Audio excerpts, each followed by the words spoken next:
Million-Word Reading Project. Collection 1. Book 10. The Adventures of Tom Sawyer. Produced by Million-Word Reading Project Workshop. Chapter 1. Tom plays, fights, and hides. Tom. No answer. Tom. No answer. Where has that boy gone, I wonder? You, Tom. No answer. The old lady pulled her glasses down and looked over them about the room. Then she put them up and looked out under them. She seldom or never looked through them for so small a thing as a boy. She looked puzzled for a moment and then said, "Well, if I get hold of you, I'll." She did not finish, for by this time she was bending down and pushing the broom under the bed, but only the cat came out. She went to the open door and looked out among the tomato plants and weeds in the garden. No Tom. So she lifted up her voice and shouted, "Tom, Tom." There was a slight noise behind her, and she turned just in time to seize a small boy before he could run away. "There. I didn't think of that closet. What have you been doing in there?" "Nothing. Nothing. Look at your hands. And look at your mouth." "What is that?" "I don't know, Aunt." "Well, I know. It's jam. I've said many times, if you touched that jam I'd skin you. Hand me that stick." The stick rose in the air. "Oh, look behind you, Aunt." The old lady quickly turned round and saved her skirts out of danger. The boy ran away at once, climbed up the high board fence, and disappeared over it. His Aunt Polly stood surprised a moment and then gave a gentle laugh. "Why, can't I ever learn anything? Hasn't he played enough tricks like that on me before? He's my own dead sister's boy, poor thing, and I don't have the heart to punish him, somehow. Every time I let him off, my conscience hurts me so, and every time I hit him, my old heart almost breaks. He'll play truant this afternoon. I'll just have to make him work tomorrow to punish him. It's very hard to make him work Saturdays when all the boys are having holiday, but he hates work more than he hates anything else, and I have to do some of my duty by him, or I'll spoil the child." Tom did play truant, and he had a very good time. He got back home just in time to help Jim, the small colored boy, with the firewood. At least he was there in time to tell his adventures to Jim, while Jim did most of the work. Tom's younger brother, or rather half-brother, Sid, had already done his part of the work, for he was a quiet boy and was not adventurous or troublesome. While Tom was eating his supper and stealing sugar whenever he could, Aunt Polly asked him clever questions to find out whether Tom had gone swimming during the afternoon. "Tom, it was very hot in school, wasn't it?" "Yes, Auntie." "Didn't you want to go swimming, Tom?" Tom felt a little afraid. He searched Aunt Polly's face, but it told him nothing. So he said, "No, Auntie, well, not very much." The old lady reached out her hand and felt Tom's shirt and said, "But you aren't too warm now, though." And she was pleased that she had discovered that the shirt was dry, while nobody knew that was what she had in her mind. Now, Tom knew what she meant, so he said, "Some of us pumped water on our heads, mine is still wet. See?" Aunt Polly was not pleased to think she had not noticed that. Then she had a new idea. She had sewn up his shirt at the neck, so she asked, "Tom, you didn't have to open your shirt collar where I sewed it to pump water on your head, did you? Open your jacket." He opened his jacket. His shirt collar was firmly sewed. "Well, go out and play. I thought you'd played truant and been swimming." She was glad that Tom had listened to her for once. But Sid said, "Well, you sewed his collar with white thread, but it's black." "Why, I did sew it with white, Tom." But Tom did not wait for the rest. As he went out at the door he said, "Sid, I'll beat you for that." In a safe place Tom examined two large needles in the collars of his jacket. One needle had white thread and the other black. He said she'd never have noticed if it hadn't been for Sid. Damn it. Sometimes she sews it with white, and sometimes she sews it with black. I wish she'd stick to only one color. But I'll hit Sid for that. Within 2 minutes, or even less, he had forgotten all his troubles. The summer evenings were long. It was not dark yet. A stranger was before him, A boy a little larger than himself. A stranger of any age would make people in the poor little village of St. Petersburg curious. This boy was well-dressed, too well-dressed on a weekday. This was simply surprising. He had shoes on, and it was only Friday. He even wore a necktie. He looked as if he had come from the city, and his fine clothes made Tom's look worn out. Neither boy spoke. They kept face to face and eye to eye all the time. Finally Tom said, "I can beat you. I'd like to see you try it." "Well, I can do it." "No you can't, either." "Yes I can." "No you can't." "I can." "You can't." "Can." "Can't." There was an uncomfortable pause. Then Tom said, "Oh, you think you're very smart, don't you? I could beat you with one hand tied behind me, if I wanted to." "Well, why don't you do it? You say you can do it. It's because you're afraid." "I'm not afraid." "You are." Soon they were shoulder to shoulder. Tom said, "Get away from here." "Go away yourself." "I won't." "I won't either." So they stood, both pushing hard and glaring at each other with hate. But neither could get an advantage. After struggling till both were hot and red, they stopped and Tom said, "You're a coward. I'll tell my big brother on you, and he can beat you with his little finger, and I'll make him do it too."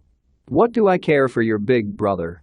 I've got a brother that's bigger than he is, and what's more, he can throw him over that fence too."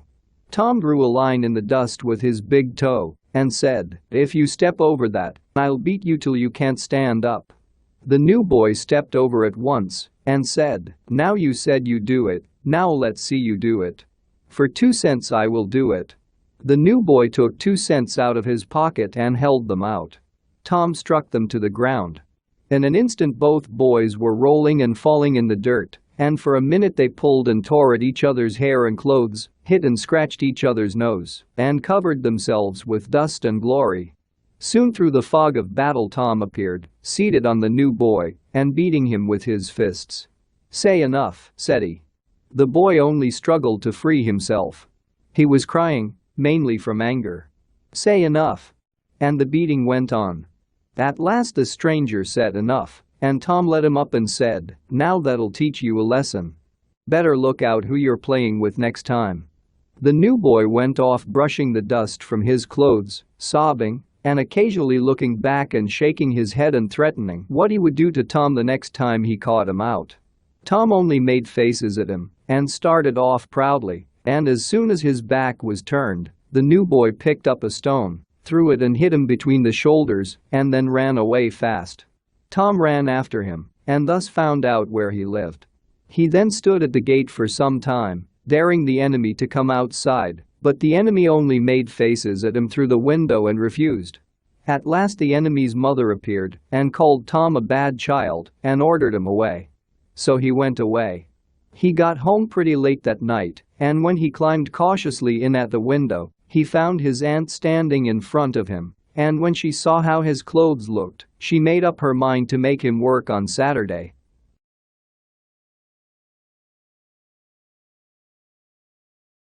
Chapter 2. The Glorious Whitewasher. It was Saturday morning, and all the summer world was bright and fresh and filled with life. There was a song in every heart. There was cheer in every face and a spring in every step. The air was filled with the pleasant smell of flowers.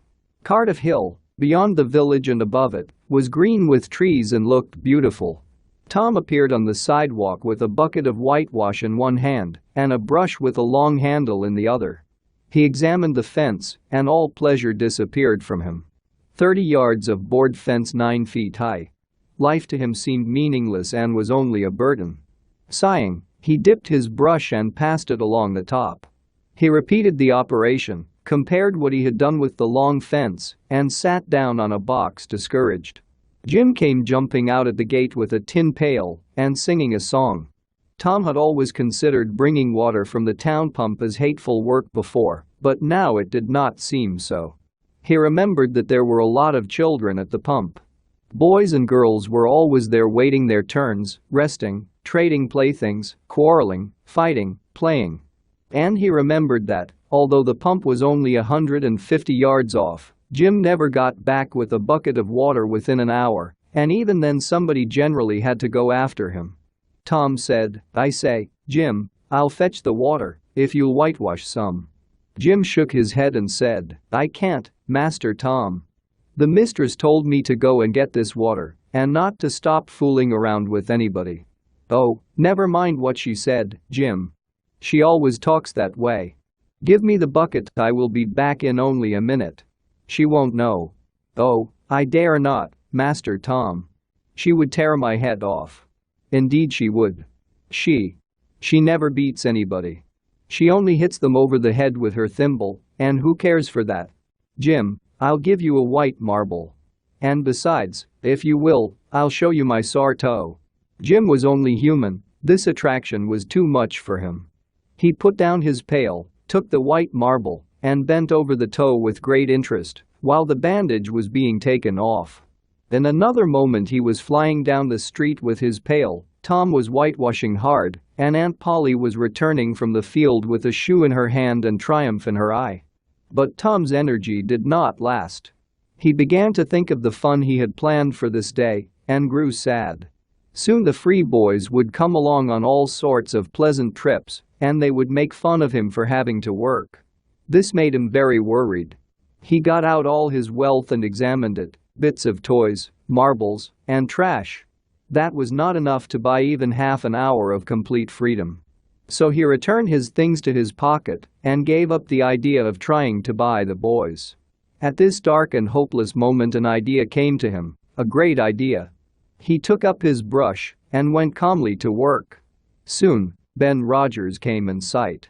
Tom feared his laughing most of all. It was clear that Ben's heart was light. He was eating an apple. As he came near, he slowed down speed.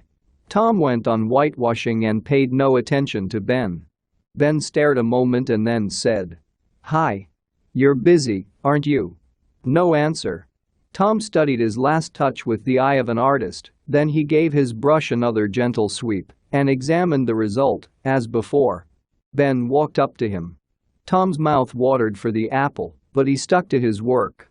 Ben said, "Hello, Tom, you have to work, hey?" Tom turned suddenly and said, "Why, it's you, Ben. I wasn't noticing. Say, I'm going swimming, I am. Don't you wish you could? But of course you'd rather work, wouldn't you?" "Of course you would." Tom looked at the boy and said, "What do you call work?" "Why, isn't that work?" Tom continued his whitewashing and answered carelessly, "Well, maybe it is, and maybe it isn't. All I know is, it suits Tom Sawyer." "Oh, come, now, you don't mean to say that you like it?" The brush continued to move. "Like it? Well, I don't see why I oughtn't to like it. Does a boy get a chance to whitewash a fence every day?" Ben stopped eating his apple. Tom swept his brush back and forth, stepped back to note the effect, and added a touch here and there. Ben watched every move and became more and more interested. Then he said, "Say, Tom, let me whitewash a little." Tom considered, was about to agree, but he changed his mind. No, Ben. You see, Aunt Polly's very particular about this fence, right here on the street, you know. But if it was the back fence I wouldn't mind and she wouldn't. Yes, she's very particular about this fence. It's got to be done very carefully. I think there isn't one boy in 1,000, maybe 2,000, that can do it the right way. No, is that so? Oh come, now, let me just try.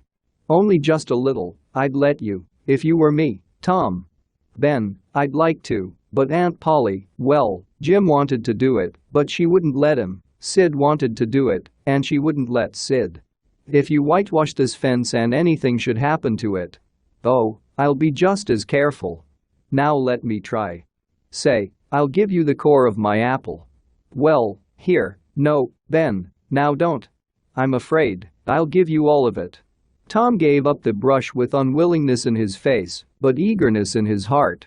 And while Ben worked and sweated in the sun, the retired artist sat on a barrel in the shade close by, enjoyed his apple, and made his next plan. Now and then boys came along. They came to laugh at him, but remained to whitewash. By the time Ben was tired out, Tom had traded the next chance to Billy Fisher for a kite. And when he was tired, Johnny Miller bought in for a dead rat and a string to swing it with, and so on, hour after hour. And when the middle of the afternoon came, Tom had become rich. Besides the things mentioned before, he had 12 marbles, a piece of blue bottle glass to look through, a key that wouldn't unlock anything, a piece of chalk, a tin soldier, a couple of tadpoles, 6 firecrackers, a cat with only one eye, a brass doorknob, a dog collar, the handle of a knife, and 4 pieces of orange peel. He had had a nice time all the while, and the fence had been whitewashed 3 times. Tom said to himself that life was not so bad after all. He had discovered a great law of human action. Without knowing it, in order to make a man or a boy want a thing, it is only necessary to make the thing difficult to get.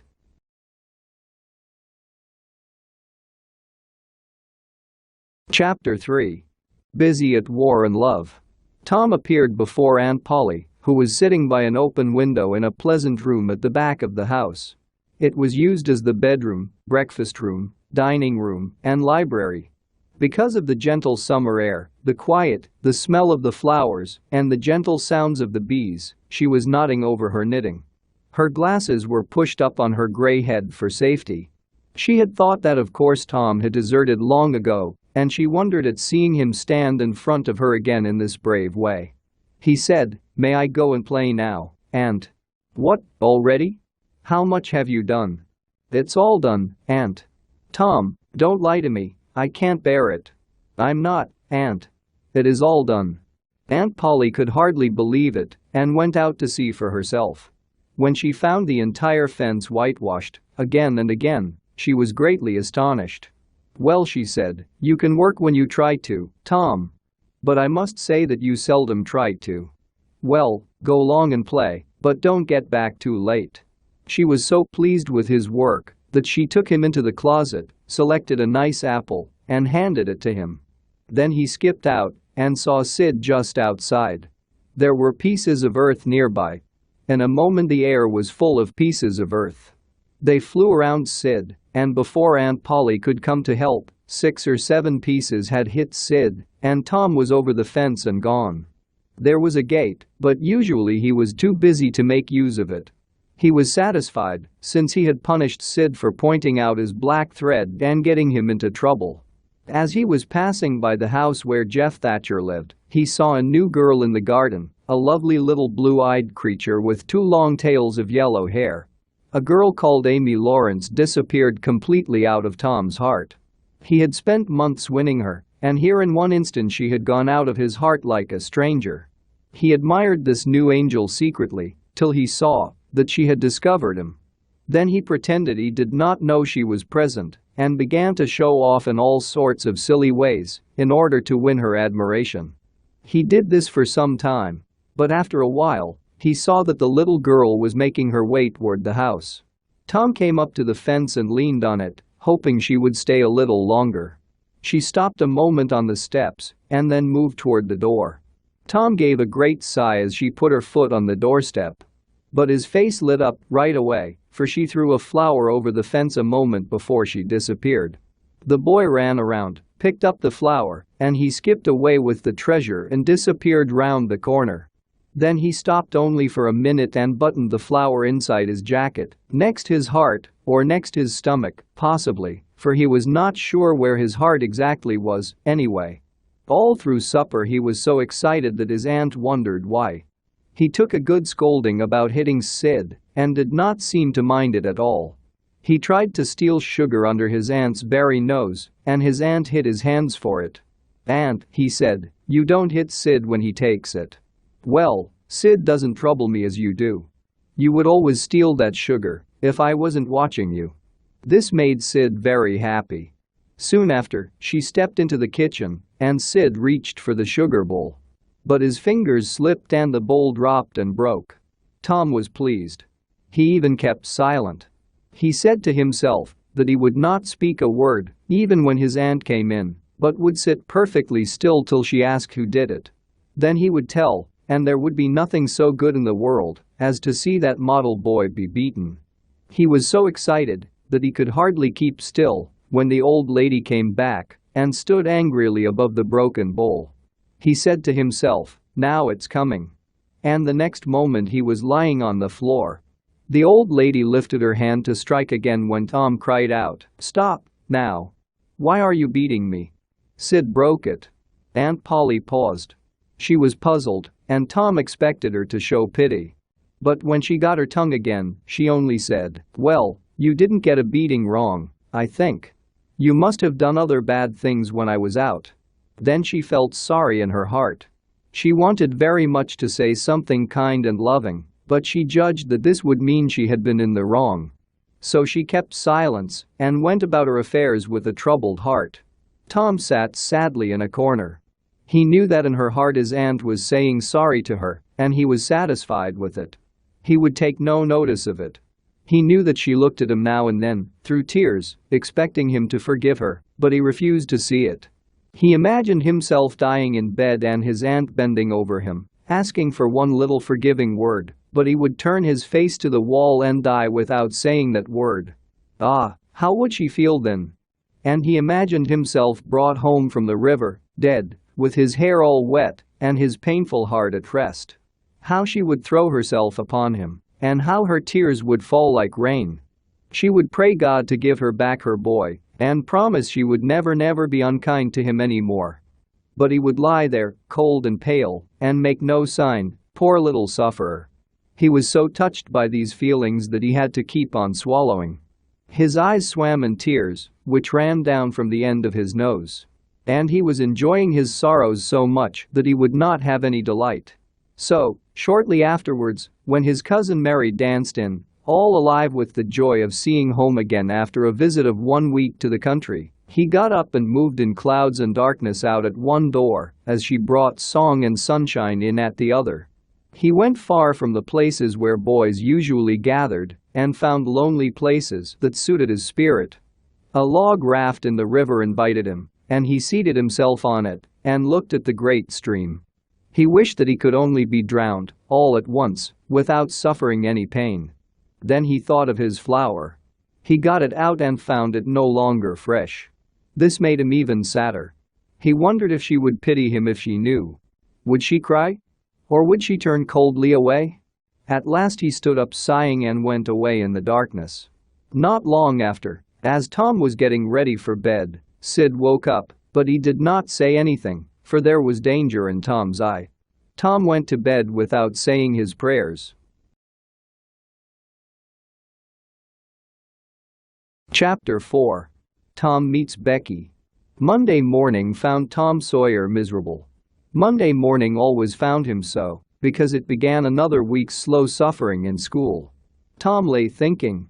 Soon it occurred to him that he wished to be sick, then he could stay home from school. He searched his body, but found no illness, and he searched again. This time he thought he could find a slight stomachache, and he began to encourage it with great hope. But it soon grew weak, and then died completely away. He thought further. Suddenly he discovered something. One of his upper front teeth was loose. This was lucky. He was about to begin to groan when it occurred to him that if he told his aunt about the tooth, she would pull it out, and that would hurt.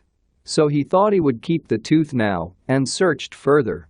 For some time, he found nothing, and then he remembered hearing the doctor tell about a certain thing that kept a patient in bed for 2 or 3 weeks, and he almost lost a finger.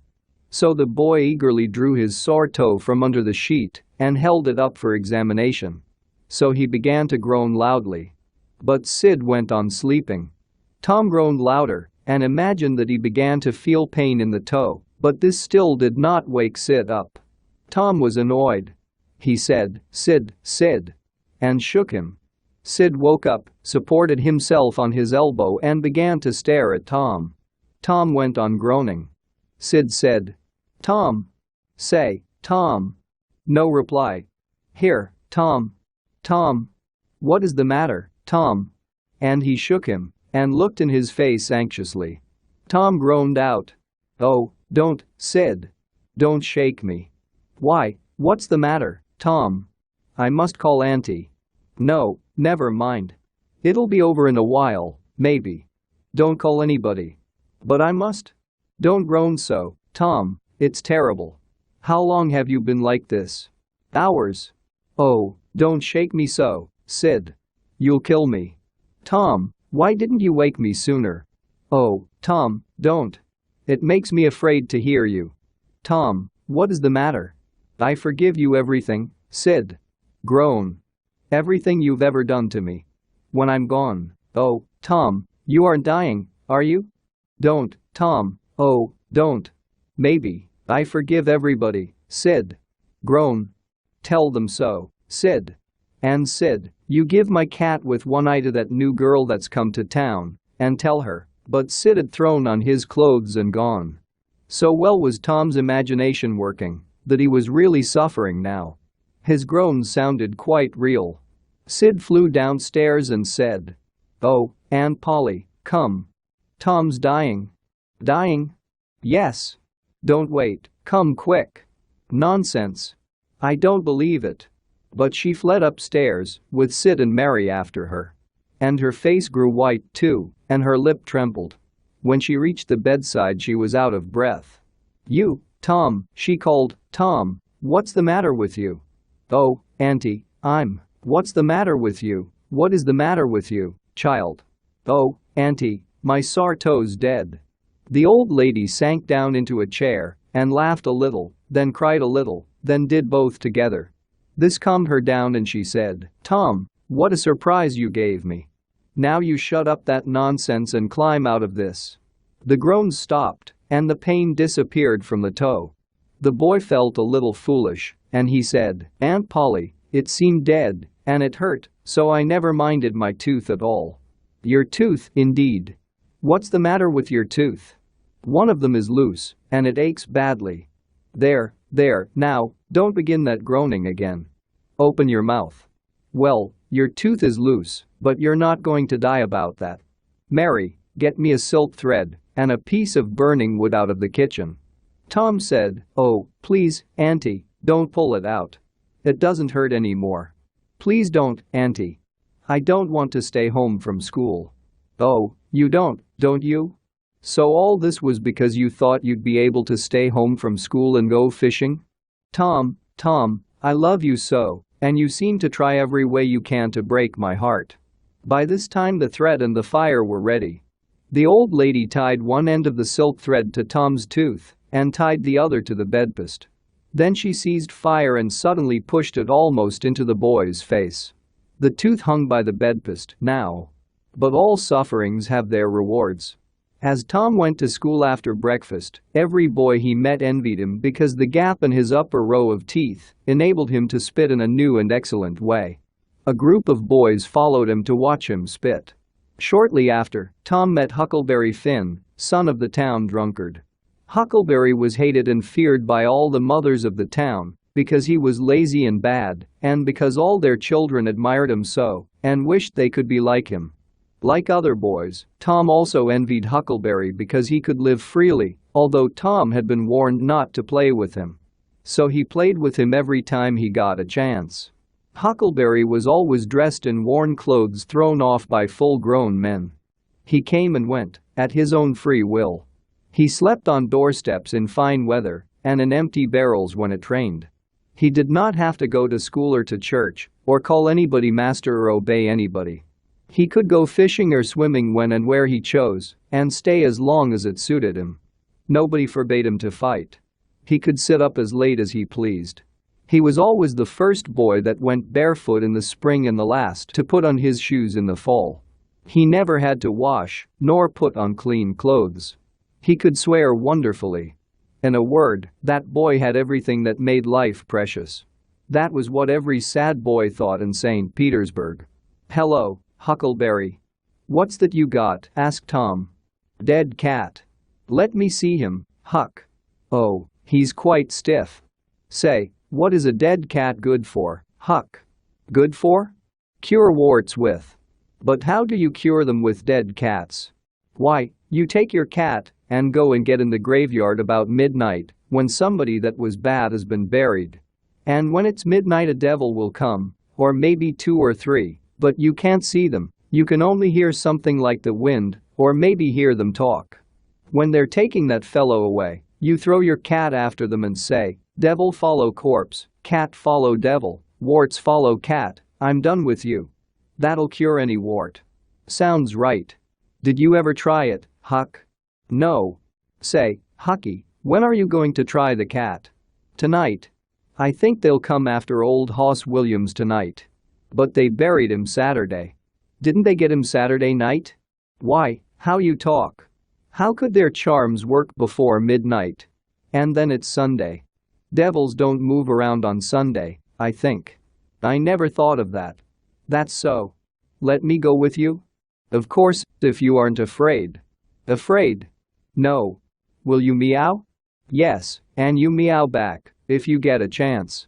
Last time, you kept me meowing around till old Hayes began throwing rocks at me and said damn that cat. And so I threw a brick through his window, but don't you tell. I won't. I couldn't meow that night because Auntie was watching me, but I'll meow this time. So they separated. When Tom reached the little schoolhouse, he walked in. He hung his hat on a nail and threw himself into his seat quickly. The master was sitting in his great armchair, dozing. The noise in the room woke him up. Thomas Sawyer. Tom knew that when his name was pronounced in full, it meant trouble. Sir. Come up here. Now, why are you late again, as usual? Tom was about to tell a lie when he saw two long tails of yellow hair hanging down a back that he recognized at once, and there was the only empty place on the girls' side of the schoolhouse. He immediately said, I stopped to talk with Huckleberry Finn. The master was surprised. The pupils became quiet. They wondered if this boy was crazy. The master said, You did what? Stop to talk with Huckleberry Finn.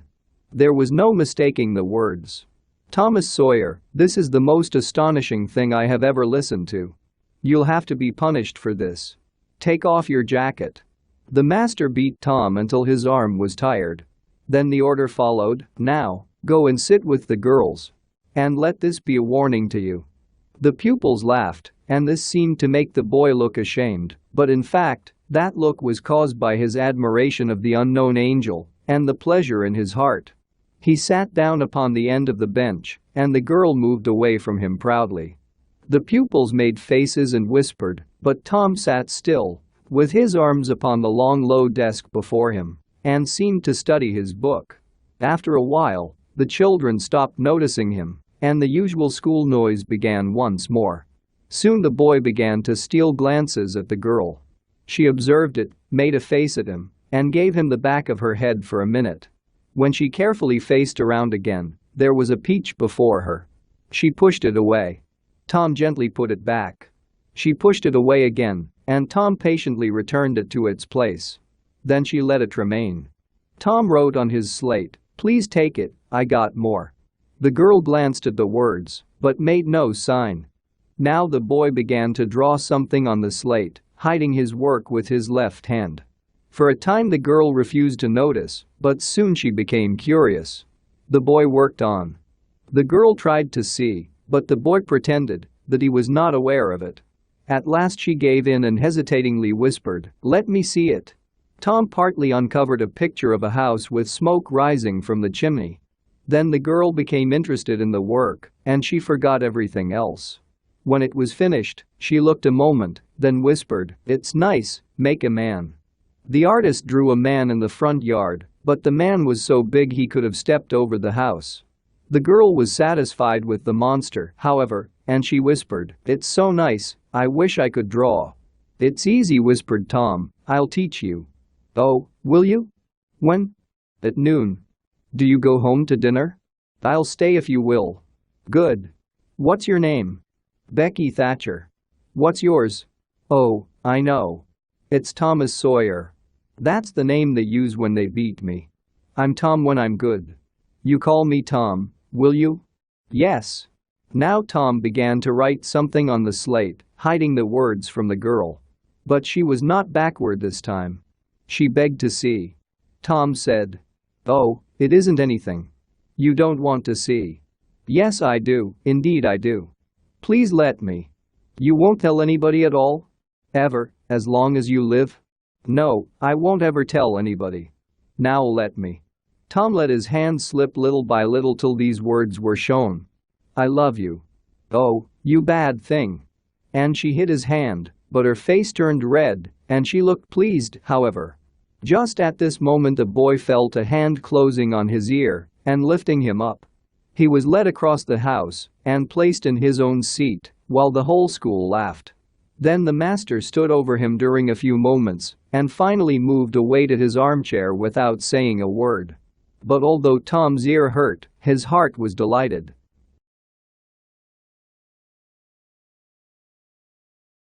Chapter 5. A Heartbreak and a Robin Hood Game.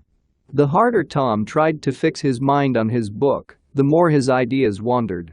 So at last, with a sigh, he gave it up. It seemed to him that the noon break would never come. The air was dead. There was not a breath of wind. Away off in the hot sunshine, Cardiff Hill looked purple. A few birds floated on lazy wing high in the air.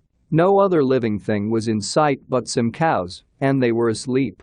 Tom's heart was eager to be free, or else to have something of interest to do to pass the time. At last, school broke up at noon. Tom flew to Becky Thatcher and whispered something in her ear. Then she went off with one group of children, and he with another.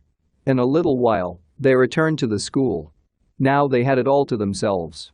They sat together, with a slate before them, and Tom gave Becky the pencil and held her hand in his, and so drew another surprising house.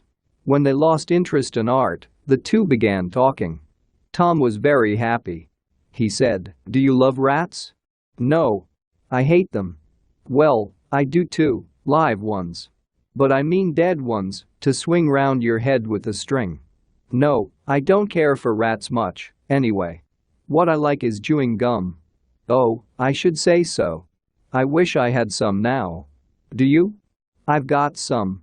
I'll let you chew it a while, but you must give it back to me." So they chewed it and felt very happy. "Have you ever been at a circus?" said Tom.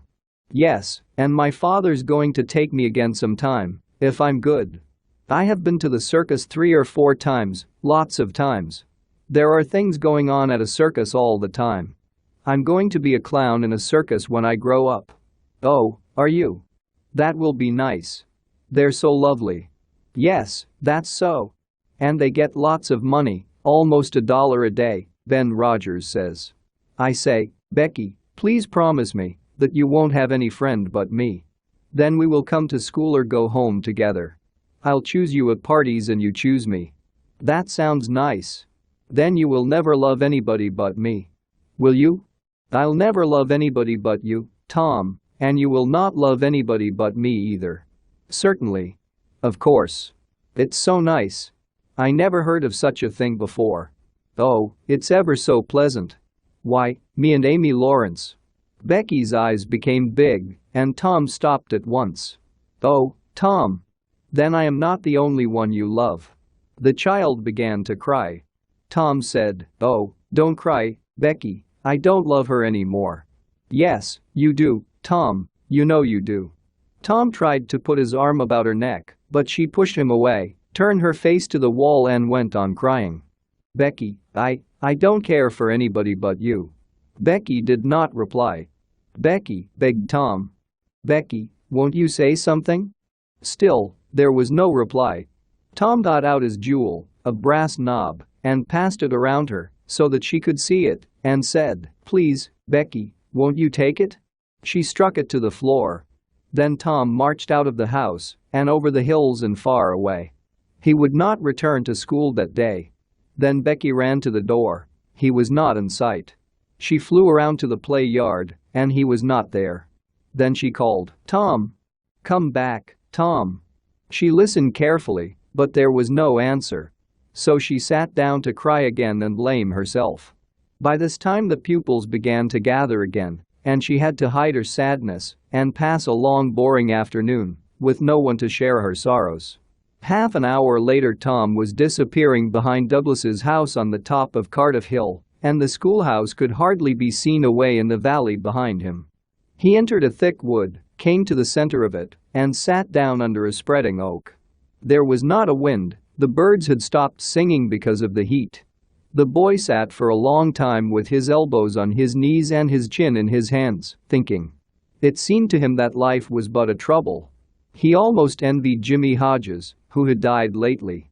It must be very peaceful, he thought, to lie and sleep and dream forever and ever, with the wind whispering through the trees, and nothing to worry about.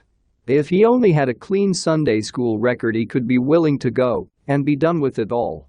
Now as to this girl, what had he done? Nothing. He had tried to be kind to her and had been treated like a dog. She would be sorry someday, maybe when it was too late. Ah, if he could only die just for a short time.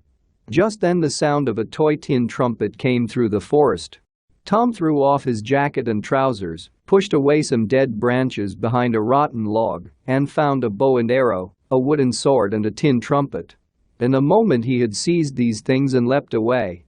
He soon stopped under a great tree, blew his trumpet as an answer, and then began to tiptoe and look carefully out, this way and that.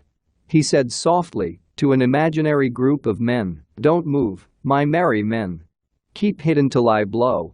Now appeared Joe Harper, dressed and armed as Tom. Tom called, "Stop! Who comes here into Sherwood Forest without my pass? I am Sheriff of Nottingham." "Who are you that dares to speak to me like this?" said Tom, reminding him, for they were using words from the book Robin Hood, from memory. "Who are you that dares to speak to me like this?" Indeed. I am Robin Hood, as you soon shall know." "Then are you indeed that famous outlaw? Gladly will I fight with you." They took their wooden swords and began to fight, carefully as in the book. Shortly after, Tom shouted, "Fall! Fall! Why don't you fall?" "I shan't." "Why don't you fall yourself?" "Why, that isn't the way in the book. You're to turn around and let me hit you in the back." So Joe turned, received the blow and fell. "Now," said Joe, getting up, "you must let me kill you." "That's fair." "Why, I can't do that, it isn't in the book." "Well, that would be fair." "Well, Joe, I'll be the Sheriff of Nottingham and you be Robin Hood a little while and kill me." This was satisfactory, and so these adventures were carried out. Then the boys dressed themselves, hid their weapons, and went off. They felt sorry that there were no outlaws anymore. They said they would rather be outlaws a year in Sherwood Forest than President of the United States forever.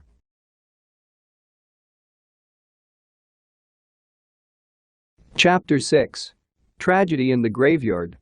At 9:30 that night, Tom and Sid were sent to bed, as usual. They said their prayers, and Sid was soon asleep. Tom lay awake and waited, impatiently. When it seemed to him that it must be nearly daylight, he heard the clock strike 10. He lay still and stared up into the dark. Everything was still. Tom was annoyed. At last he was sure that time had stopped. He began to fall asleep, in spite of himself. The clock struck 11, but he did not hear it. And then there came the meowing of a cat. A single minute later, Tom was dressed and out of the room through the window. Huckleberry Finn was there, with his dead cat. The boys moved off and disappeared in the darkness. At the end of half an hour they were walking through the tall grass of the graveyard. The wind was blowing through the trees, and Tom feared it might be the spirits of the dead. The boys talked little, and only in whispers. They found a new pile of earth they were seeking, and sat behind 3 great trees that grew together within a few feet of the grave. Then they waited in silence for what seemed a long time. All was still except the sound of a night bird in the distance. Tom said in a whisper, "Hucky, do you believe the dead people like us to be here?" Huckleberry whispered, "I don't know. It's terrible, isn't it?" "I'm sure it is." There was a long pause while the boys considered this matter in their hearts. Then Tom whispered, "Say, Hucky, do you think Hoss Williams hears us talking?" "Of course he does. At least his spirit does." After a pause, Tom said, "I wish I'd said Mr. Williams. But I never meant any harm. Everybody calls him Hoss. One must be careful how they talk about these dead people, Tom." Silence followed. Soon after, Tom seized Huck's arm and said, "Shh! What is it, Tom?" And the two held on to each other with beating hearts. "Shh! There it is again. Didn't you hear it?" Oh, Tom, they're coming. They're coming, sure. What'll we do? I don't know. Think they'll see us? Oh, Tom, they can see in the dark, same as cats. I wish I hadn't come. Oh, don't be afraid. I don't believe they'll bother us. We aren't doing any harm. If we keep perfectly still, maybe they won't notice us at all. The boys bent their heads together and hardly breathed. A weak sound of voices was heard from the far end of the graveyard. Look. See there, whispered Tom. What is it? It's devil fire. Oh, Tom, this is awful. Some dark figures approached through the darkness, swinging a tin lantern. Soon Huckleberry whispered with a tremble, it's the devils, I'm sure. 3 of them. Oh, Tom, we're finished. Can you pray? I'll try, but don't you be afraid. They aren't going to hurt us. Shh. What is it, Huck? They're humans. One of them is, anyway. One of them is old Muff Potter's voice. No, it isn't so, is it? I'm sure I know it. Don't you move. He isn't sharp enough to notice us. He is drunk, as usual. All right, I'll keep still. Say, Huck, I know another of them. It's Injun Joe. That's so, that murdering half-breed. I'd rather they were devils. What are they up to? The whisper died out now, for the 3 men had reached the grave and stood within a few feet of the boys' hiding place. Here it is, said the 3rd voice, and the owner of it held the lantern up and showed the face of young Dr. Robinson. Potter and Injun Joe were carrying a hand barrow with a rope and a couple of shovels on it. They dropped down their load and began to open the grave. The doctor put the lantern at the head of the grave and came and sat down with his back against one of the trees. He was so close the boys could have touched him. Hurry, men, he said, in a low voice. The moon might come out at any moment. They went on digging. For some time there was no noise, but the sound of the spades removing the earth. Finally a spade struck upon the coffin, and within another minute or two the men had lifted it out on the ground. They took off the lid, got out the body, and threw it rudely on the ground. The moon appeared from behind the clouds. The barrow was ready and the corpse was placed on it, covered with a blanket, and tied to its place with the rope. Potter took out a large spring knife and cut off the hanging end of the rope and then said, Now it's ready, doctor, and you'll just pay us another 5. That's right, said Injun Joe. Look here, what does this mean? Said the doctor. You required your pay in advance, and I've paid you. Yes, and you did more than that, said Injun Joe, approaching the doctor, who was now standing. 5 years ago you drove me away from your father's kitchen one night when I came to ask for something to eat. And you said I wasn't there for any good. When I swore I'd make you pay for it even if it took 100 years, your father had me jailed. Did you think I'd forget? And now I've got you, and you have to pay for it, you know. He was threatening the doctor, with his fist in his face, by this time. The doctor struck out suddenly and knocked him to the ground. Potter dropped his knife and shouted, Here, now, don't you hit my partner. And the next moment Potter and the doctor were fighting hard. Injun Joe jumped to his feet, his eyes red, picked up Potter's knife, and went round and round about the 2 men, seeking an opportunity. All at once the doctor got himself free, seized the heavy headboard of William's grave, and knocked Potter to the earth with it, and at the same time the half-breed saw his chance and drove the knife into the young man's breast. He fell partly upon Potter, flooding him with his blood. In the same moment the clouds covered up the terrible scene, and the 2 frightened boys went speeding away in the dark. Soon, when the moon appeared again, Injun Joe was standing over the 2 men, looking at them thoughtfully. The doctor was soon still. The half-breed said, That is settled, damn you. Then he robbed the body. After that he put the knife in Potter's open right hand and sat down on the coffin. 3, 4, 5 minutes passed, and then Potter began to move. His hand closed upon the knife, he raised it, glanced at it, and let it fall, trembling. Then he sat up, pushing the body from him, and stared at it, and then looked around him. His eyes met Joe's. Oh, how is this, Joe? He said. What did you do it for? I never did it. Potter trembled and grew white. I thought I wasn't drunk. I shouldn't have got drunk tonight. I'm all confused, can't remember anything of it, hardly. Tell me, Joe, honestly, now, old fellow, did I do it? Joe, I never meant to, Joe. Tell me how it was, Joe. Oh, it's awful, and he is so young and promising. Why, you two were fighting.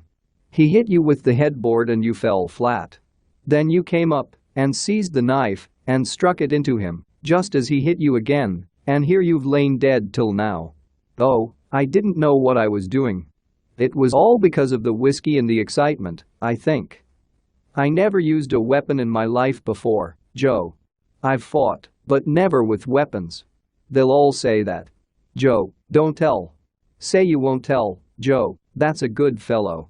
I always liked you, Joe, and stood up for you too. Don't you remember?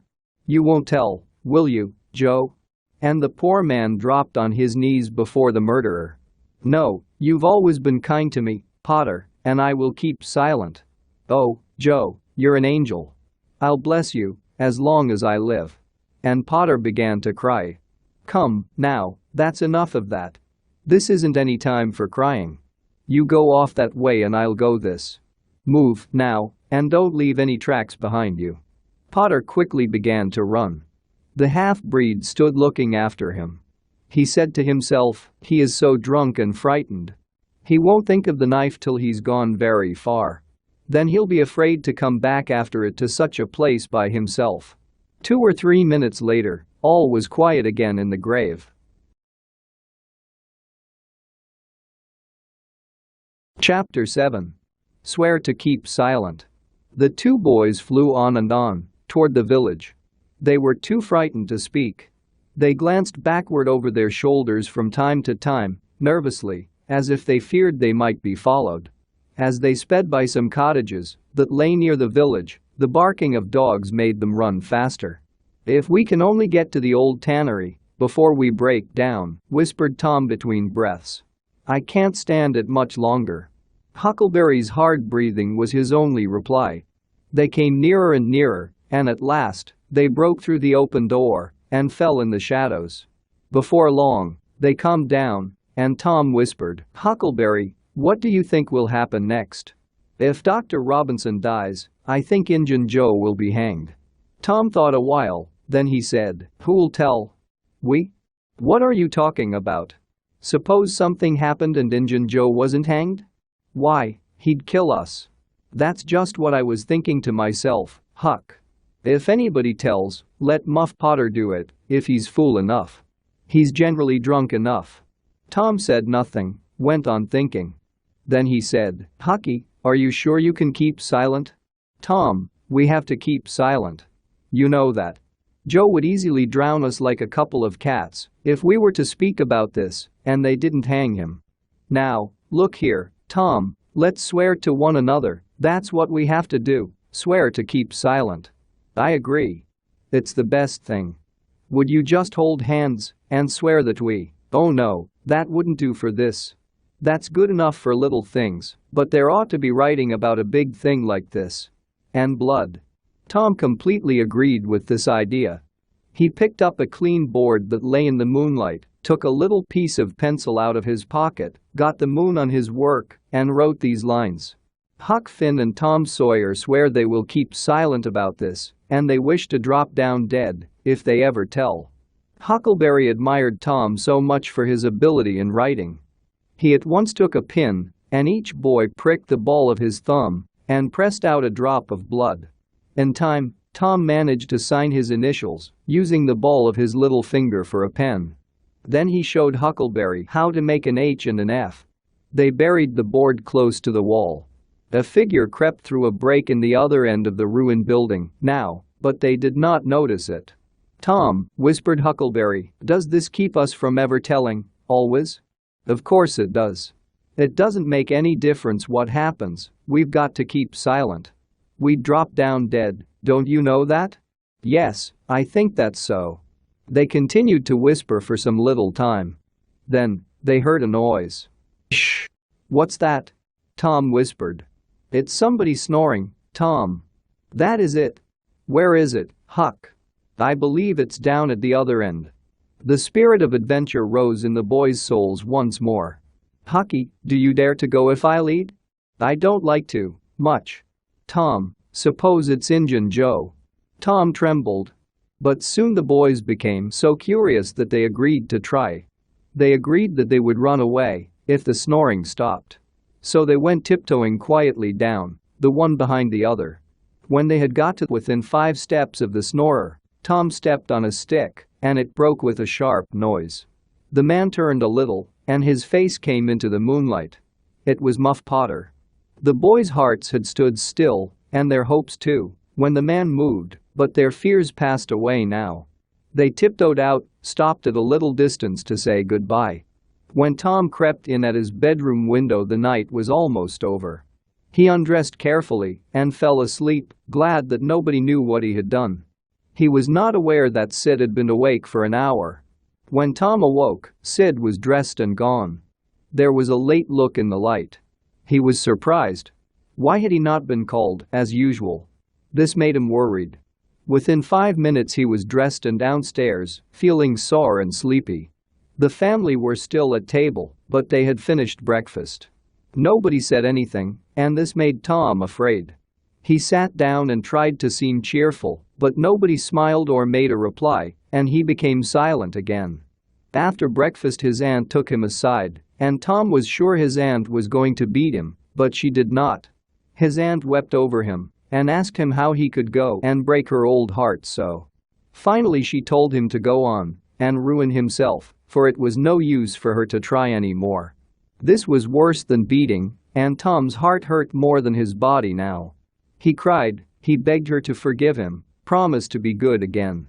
When he was allowed to go, he felt that she had not forgiven him completely.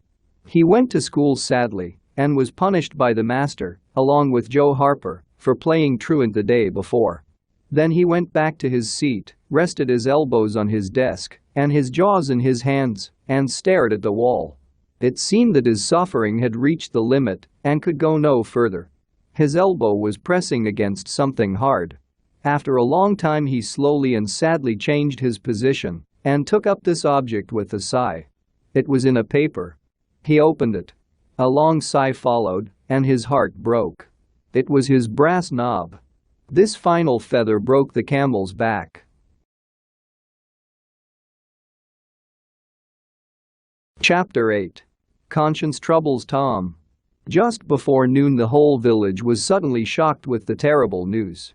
The story flew from man to man, from group to group, from house to house, at a high speed. Of course the schoolmaster gave holiday for that afternoon. A bloody knife had been found close to the murdered man, and somebody recognized it as Muff Potter's, so the story ran. And it was said that a villager, who was coming home late, had found Potter washing himself in the river about 1 or 2 o'clock in the morning, and that Potter had at once stolen off. That was strange, especially when Potter did not have the habit of washing. It was also said that the town had been searched for this murderer, but that he could not be found. Horsemen had gone down all the roads in every direction, and the sheriff was sure that he would be caught before night. All the town was going toward the graveyard. Tom's Heartbreak disappeared and he went there with the crowd. When he arrived at the terrible place, somebody touched his arm. He turned, and his eyes met Huckleberry's. Then both looked away at once and wondered if anybody had noticed anything when their eyes met. But everybody was talking about the terrible scene before them. Poor fellow. Poor young fellow. This ought to be a lesson to grave robbers. Muff Potter will be hanged for this, if they catch him. Now Tom trembled from head to heel, for his eye fell upon the cold face of Injun Joe. At this moment voices shouted, "It's him, it's him, he's coming himself." Who? Who? Some people asked. Muff Potter. Oh, he's stopped. Look out, he's turning. Don't let him get away. People in the branches of the trees over Tom's head said he wasn't trying to get away, he only looked doubtful and puzzled. The crowd fell apart now, and the sheriff came through, proudly leading Potter by the arm. The poor fellow's face was white with fear. When he stood before the murdered man, he shook hard, and he put his face in his hands and burst into tears. "I didn't do it, friends," he sobbed. "I never did it. "Who said you did it?" shouted a voice. Potter lifted his face and looked around him hopelessly. He saw Injun Joe and shouted, "Oh, Injun Joe, you promised me you'd never. Is that your knife?" And it was held before him by the sheriff. Potter would have fallen if they had not caught him. Then he said, "Something told me, if I didn't come back and get." He trembled, then waved his hand helplessly and said, "Tell them, Joe, tell them, it isn't any use anymore." Then Huckleberry and Tom stood staring and heard the hard-hearted man telling lies. They expected every moment that the clear sky would deliver God's lightnings upon his head. And when he had finished and still stood alive, their weak intention to break their oath and save the poor prisoner's life died out. "Why didn't you leave? What did you want to come here for?" somebody said. "I couldn't help it, Potter answered. "I wanted to run away, but I couldn't seem to go anywhere but here." And he began sobbing again. Injun Joe repeated his lies just as calmly a few minutes afterward when he was asked.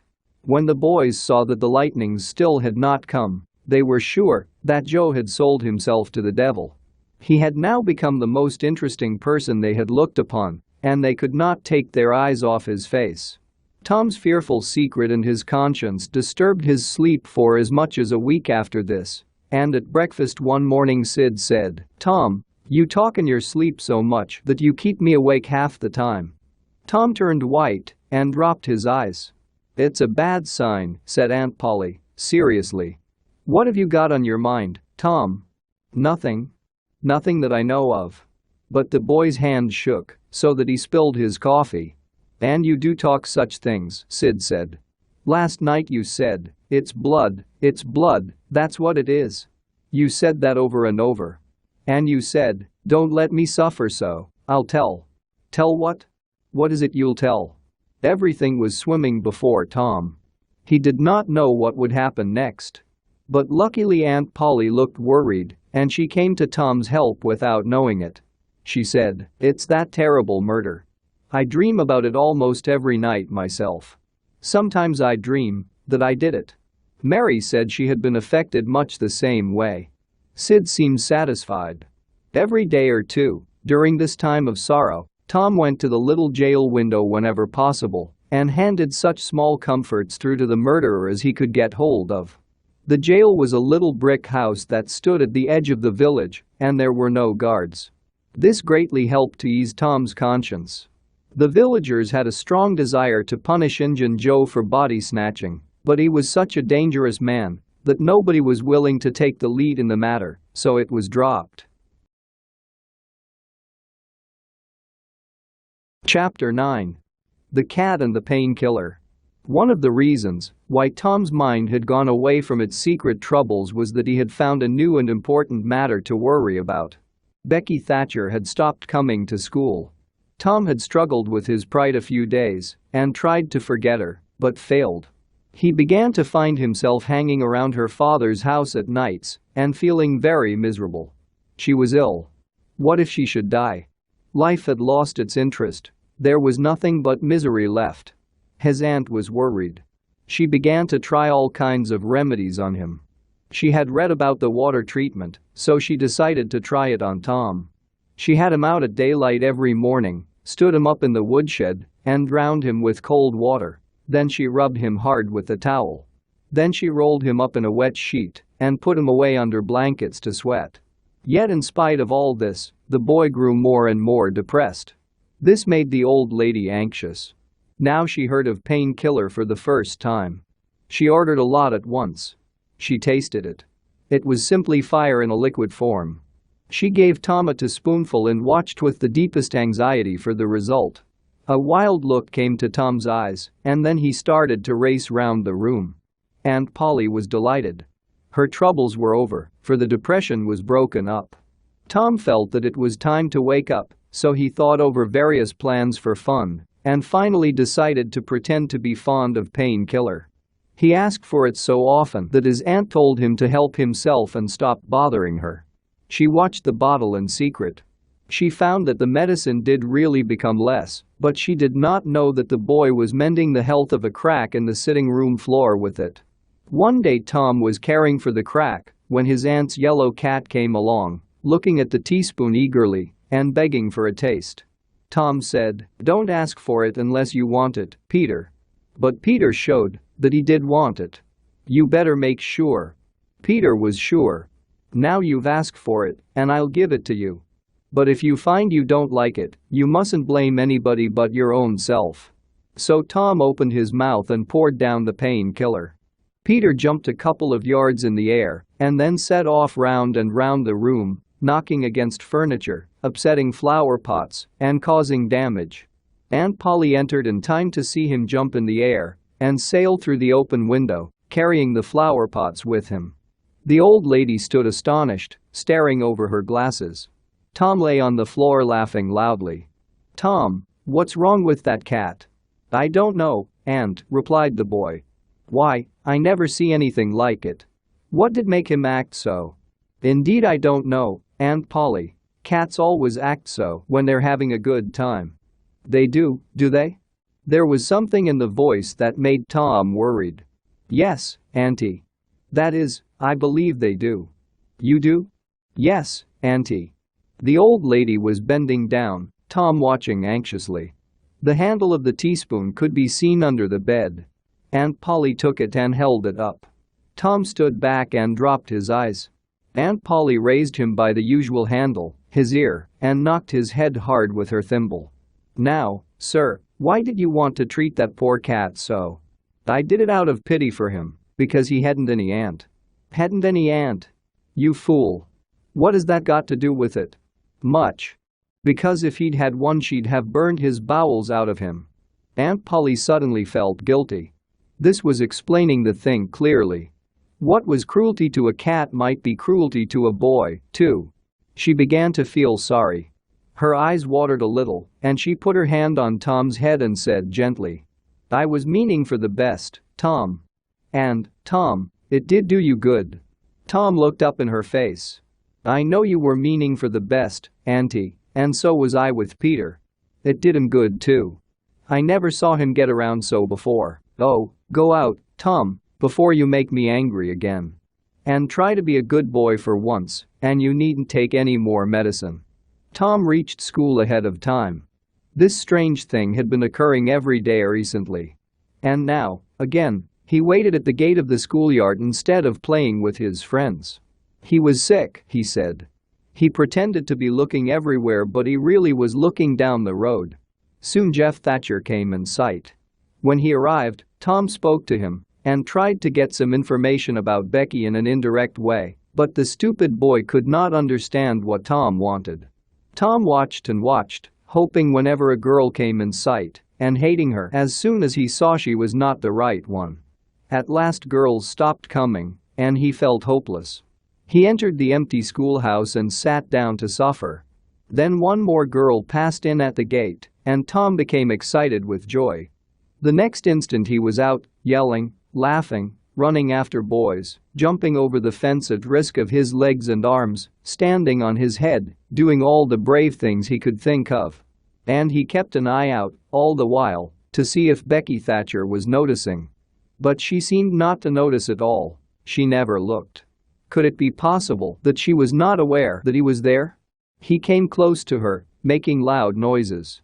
He seized a boy's cap, threw it to the roof of the schoolhouse, broke through a group of boys, driving them in every direction, and fell himself beside Becky, almost knocking her down.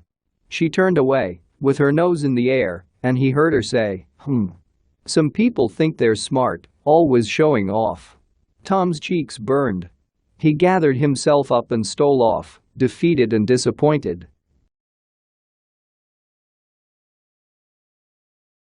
Chapter 10. The pirates set sail. Tom's mind was made up now. He was sad and desperate. He was a deserted, friendless boy, he said. Nobody loved him. When they found out what they had driven him to, perhaps they would be sorry. He had tried to do right, but they would not let him. Since nothing would make them pleased, he would have to go himself. Yes, they had forced him to it at last. He would lead a life of crime. There was no choice. By this time he was far away from school, and the bell rang for school. It made him sad, now, to think he should never hear that old familiar sound anymore. Just at this point he met his best friend, Joe Harper. It was clear that he had a great and sad purpose in his heart.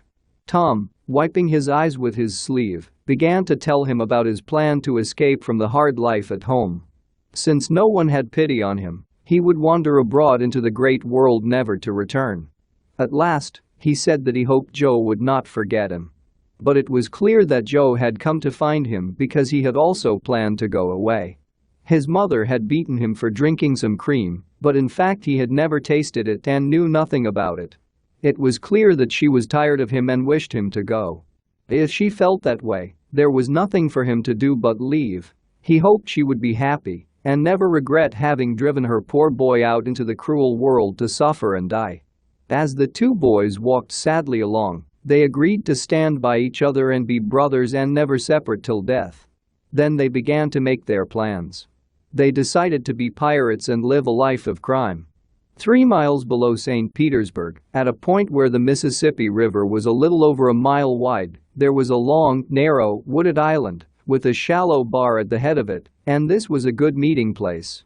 Nobody lived here, it lay far over toward the further shore, facing a thick forest. So Jackson's Island was chosen. Then they found Huckleberry Finn, and he joined them at once, for all careers were the same to him. They soon separated to meet at a lonely spot on the river bank 2 miles above the village at the favorite hour, midnight. There was a small log raft there, and they decided to capture it. Each would bring hooks and lines, and such food as he could steal in the most mysterious way of a real pirate. And before the afternoon was over, they all spread the news that pretty soon the town would hear something. All who got this news were warned to keep silent and wait. About midnight Tom arrived with a boiled ham and a few small things and stopped in the thick bushes on a small cliff overlooking the meeting place. It was starlight and very still. The great river lay like an ocean at rest. Tom listened a moment, but there was no sound. Then he gave a low whistle. It was answered from below. Tom whistled twice more. These signals were answered in the same way. Then a firm voice said, "Who goes there?" "Tom Sawyer, the Black Avenger of the Spanish Main." "Give me your names." "Huck Finn the Red-Handed, and Joe Harper the Terror of the Seas." Tom had got these titles from his favorite literature. Then Tom jumped down, tearing both skin and clothes in doing so. The Terror of the Seas had brought a side of bacon and was tired out from getting it there. Finn the Red-Handed had stolen a frying pan and a lot of leaf tobacco. But none of the pirates smoked or chewed but himself. The Black Avenger of the Spanish Main said it would never do to start without some fire. That was a wise thought. Matches were hardly known there in that day. They saw a fire burning on a great raft 100 yards above, and they went quietly there and helped themselves to a burning piece of wood. They made an exciting adventure of it, saying, "Shh," every now and then, and suddenly stopping with finger on lip, moving with hands on imaginary knives. They knew well enough that the raftsmen were all down at the village, but still they had to do this as pirates did. They pushed off, soon, Tom in command, Huck at the after oar and Joe at the forward. Hardly a word was said during the next 3/4 of an hour. Now the raft was passing before the distant town. 2 or 3 lights showed where it lay, peacefully sleeping, not knowing the great event that was happening. About 2 o'clock in the morning the raft grounded on the bar 200 yards above the head of the island, and they walked back and forth in the water until they had got their things on land. There was an old sail on the raft. They spread this over a corner in the bushes for a tent to protect their food, but they themselves would sleep in the open air in good weather, as pirates did. They built a fire against the side of a great log in the forest and then cooked some bacon in the frying pan for supper. It seemed great fun to be eating in that forest, and they said they never would return to civilization. When they finished eating, the boys lay on the grass, filled with satisfaction. "Isn't it fun?" said Joe. "It's great," said Tom. "What would the boys say if they could see us?" "Say? Well, they just die to be here, hey, Hucky?" "I think so," said Huckleberry. "Anyway, I like it. I don't want anything better than this. I don't ever get enough to eat, generally, and here they can't come and kick me around. It's just the life for me," said Tom. "You don't have to get up in the morning and you don't have to go to school and wash and do all the foolish things. You see, a pirate doesn't have to do anything, Joe, when he's on land." "Oh yes, that's so," said Joe, "but I hadn't thought much about it, you know. I'd rather be a pirate now that I've tried it." Huck had now filled his pipe with tobacco and was pressing a coal to it and blowing a cloud of pleasant-smelling smoke. He was extremely satisfied. The other pirates envied him and secretly determined to learn it soon. Soon after, Huck said, "What do pirates have to do?" Tom said, "Oh, they take ships and burn them and get the money and bury it in awful places in their island where there are ghosts and things to watch it and kill everybody in the ships. And they carry the women to the island," said Joe. "They don't kill the women." "No," agreed Tom, "they don't kill the women. They're too noble. And the women are always beautiful too. And pirates wear the best clothes." "Oh no. All gold and silver and diamonds," said Joe. Huck looked at his own clothing sadly. "I think I'm not dressed well enough for a pirate," said he, in a sad voice, "but I have got none but these." But the other boys told him the fine clothes would come fast enough after they should have begun their adventures. They made him understand that his poor clothes would do to begin with. Gradually their talk died out and they became sleepy. The pipe dropped from the fingers of the red-handed and he fell asleep. The Terror of the Seas and the Black Avenger of the Spanish Main had more difficulty in getting to sleep. They said their prayers silently and lying down, since there was nobody there to make them kneel and recite aloud. In fact, they hoped not to say them at all, but they were afraid they would be hit by a sudden and special lightning. Then, as they were falling asleep, an unwelcome visitor came and would not go away. It was Conscience. They began to feel afraid that they had been doing wrong to run away, and next they thought of the stolen meat. They tried to remind Conscience that they had stolen sweets and apples scores of times, but Conscience was not satisfied. In the end, they were forced to admit that taking sweets was not stealing, while taking bacon and hams and such valuables was stealing.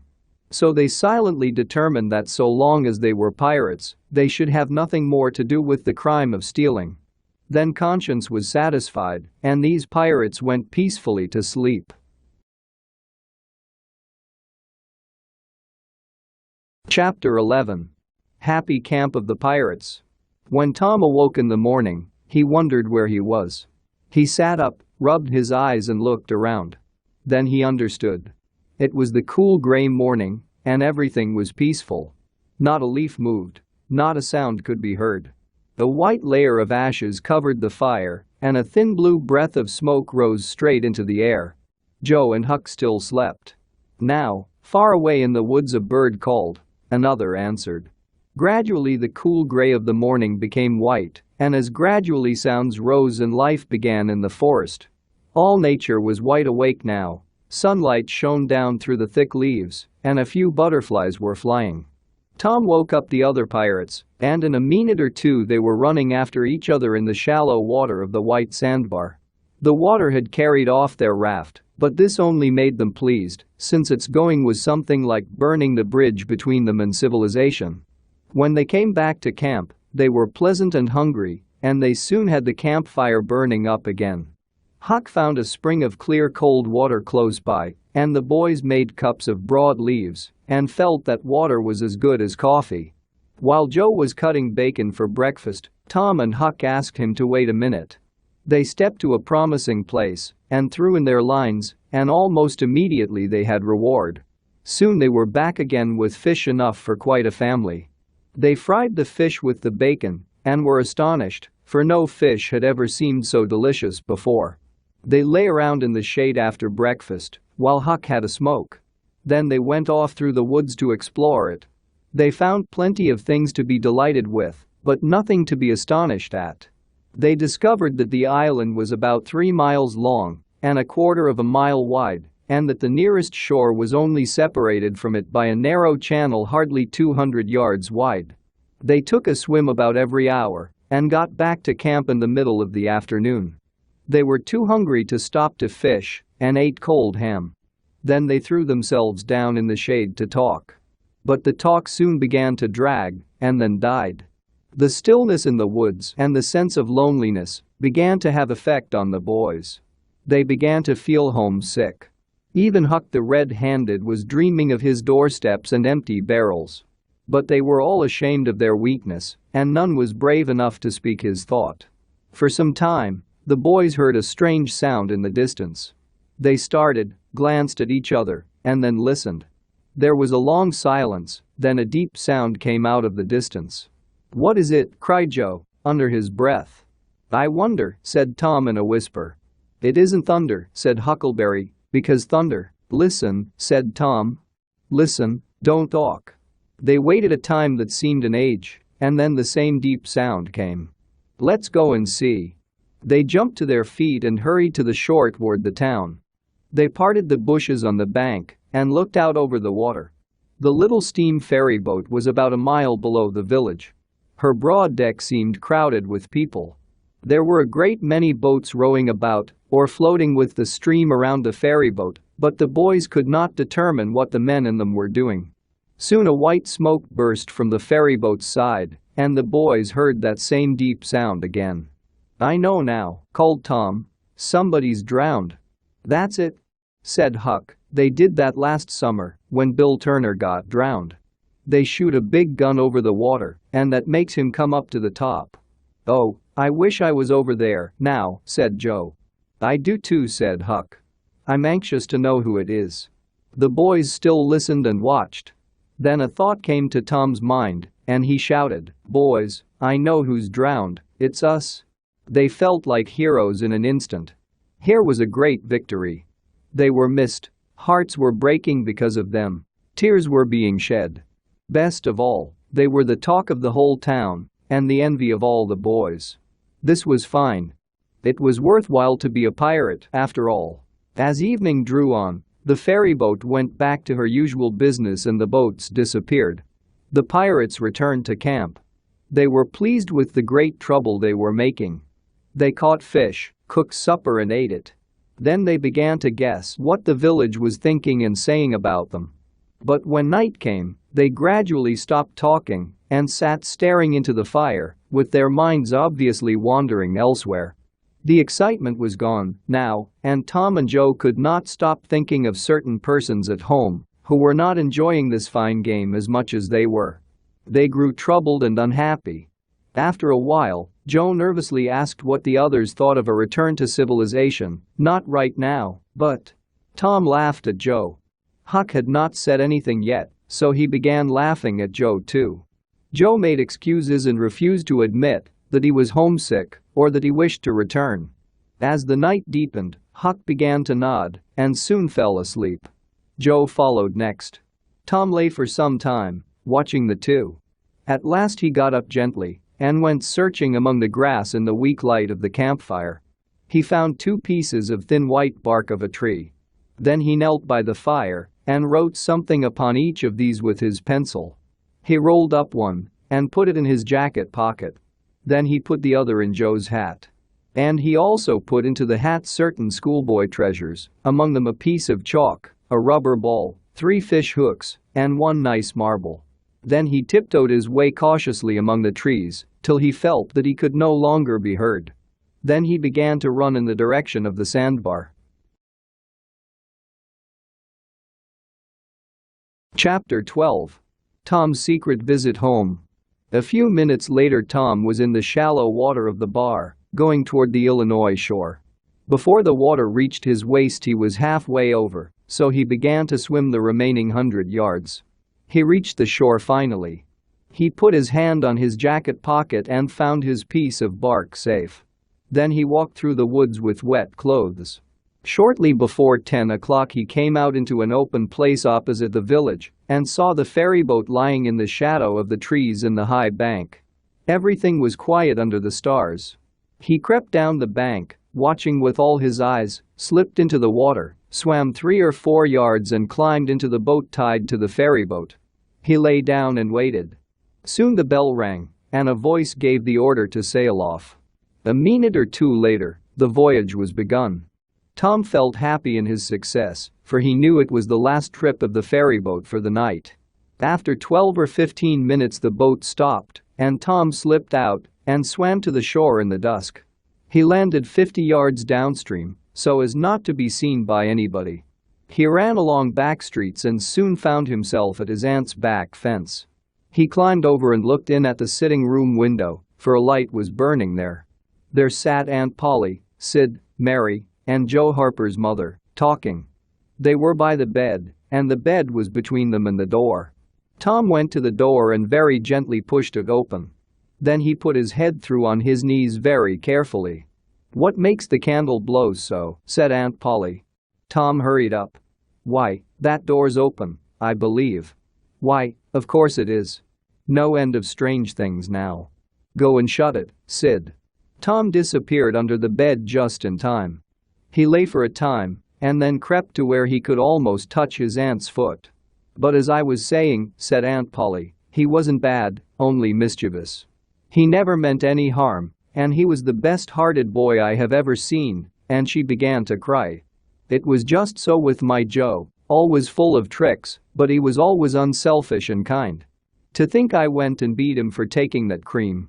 I never once remembered that I threw it out myself because it was sour, and I will never see him again in this world, never, never, never, poor boy."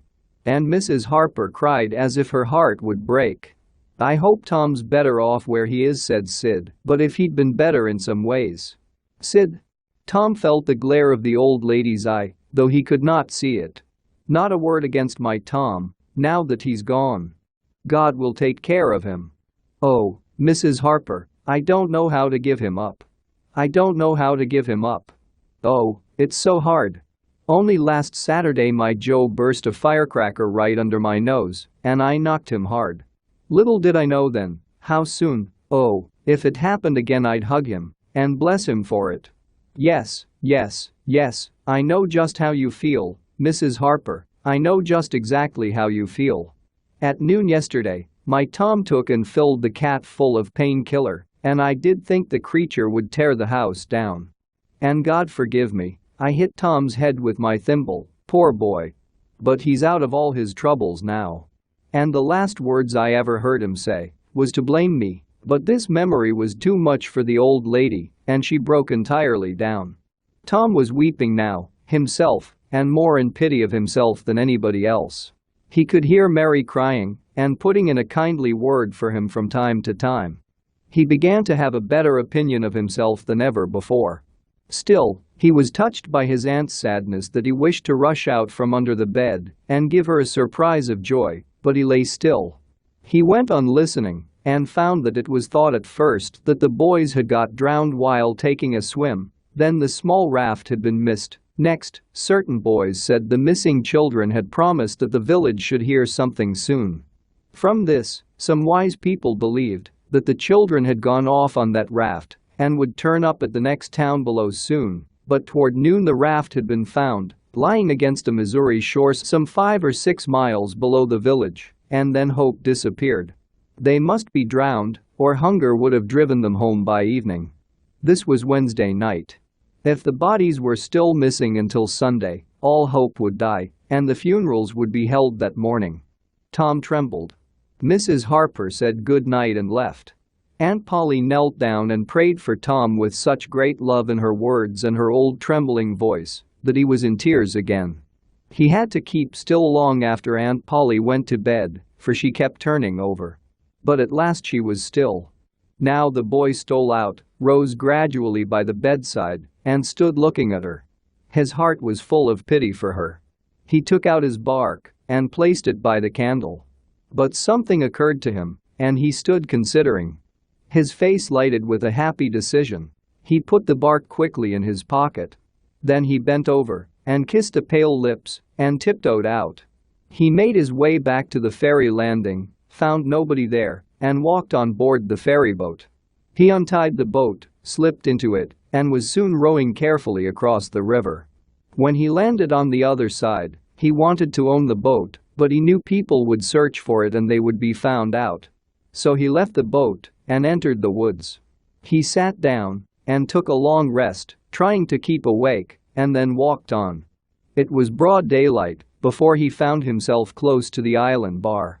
He rested again until the sun was well up, and then he jumped into the stream. A little later he paused upon the edge of the camp and heard Joe say, "No, Huck, Tom will come back. He won't desert. He knows that would be a shame to a pirate, and Tom's too proud for that sort of thing.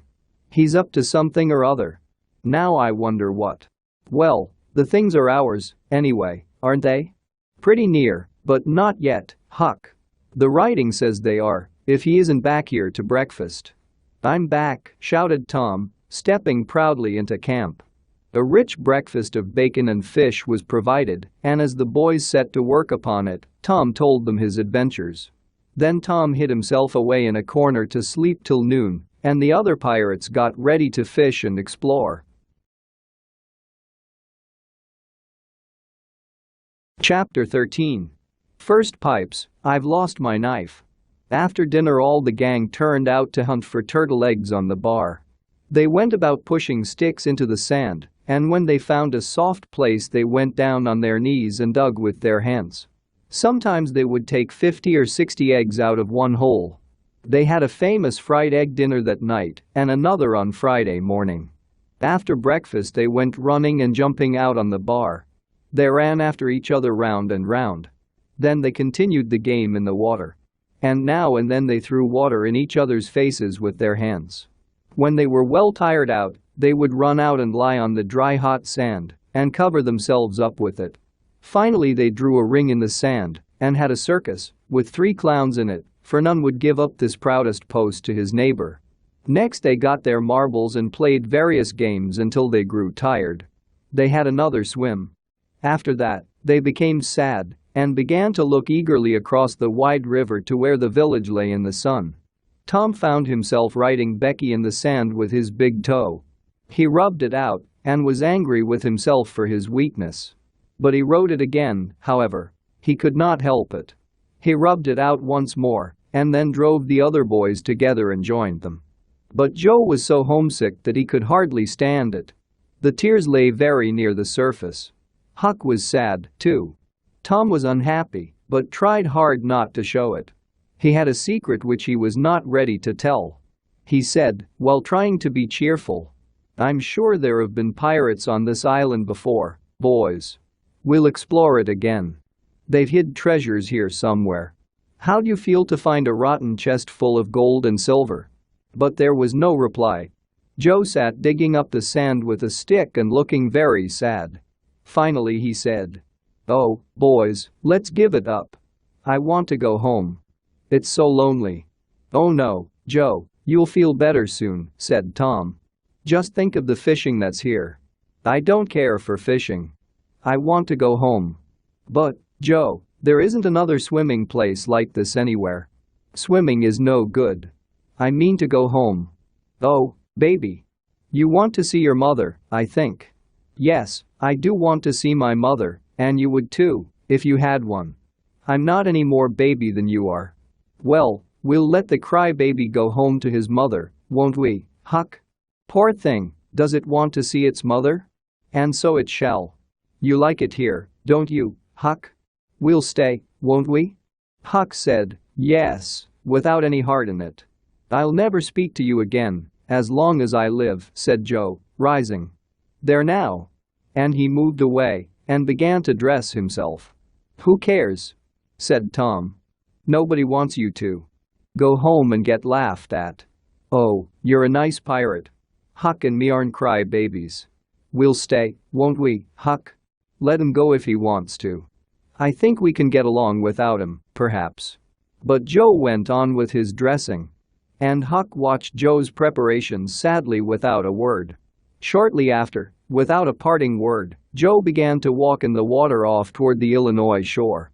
Tom's heart began to sink. He glanced at Huck. Huck could not bear the look and dropped his eyes. Then he said, "I want to go, too, Tom.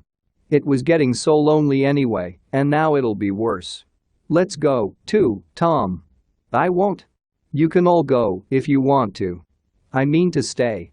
"Tom, I'd better go." "Well, go along, who's stopping you?" Huck began to pick up his clothes. he said. "Tom, I wish you'd come too. Now you think it over. We'll wait for you when we get to shore." Huck started sadly away, and Tom stood looking after him, with a strong desire to go along too. He hoped the boys would stop, but they still went slowly on.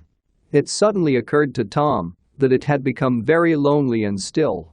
He made one final struggle with his pride and then ran after his friends, shouting, "Wait! Wait! I want to tell you something." They stopped and turned around. When he got to where they were, he began telling them his secret, and they listened sadly till at last they understood what he meant. Then they cheered up and said it was splendid. They said they wouldn't have started away if he had told them at first. The children came happily back and began their sports again, talking all the time about Tom's great plan. After a rich egg and fish dinner, Tom said he wanted to learn to smoke now. Joe said he would like to try, too. So Huck made pipes and filled them. They had never smoked anything before, but cigars made of grapevine. Now they lay down on their elbows and began to smoke. The smoke had an unpleasant taste, but Tom said, "Why, it's just so easy. If I'd known this was all, I'd have learned long ago." "So would I," said Joe. "It's just nothing. Why, many a time I've looked at people smoking and wished I could do that, but I never thought I could," said Tom. "I believe I could smoke this pipe all day," said Joe. "I don't feel sick." "Neither do I," said Tom. "I could smoke it all day. But I'm sure Jeff Thatcher couldn't." So the talk ran on, but gradually it became silent. They spat more and more often. Both boys were looking very pale now. Joe's pipe dropped from his fingers. Tom's followed. Joe said weakly, "I've lost my knife. I think I'd better go and find it." Tom said, with trembling lips, "I'll help you. You go over that way and I'll hunt around by the spring." "No, you needn't come, Huck, we can find it." So Huck sat down again and waited an hour. Then he found it lonely and went to find his friends. They were wide apart in the woods, both very pale, both fast asleep. But he knew that, if they had had any trouble they had got rid of it. They did not talk much at supper that night. When Huck prepared his pipe after the meal and was going to prepare theirs, they said no. They said they were not feeling very well, something they ate at dinner had made them sick.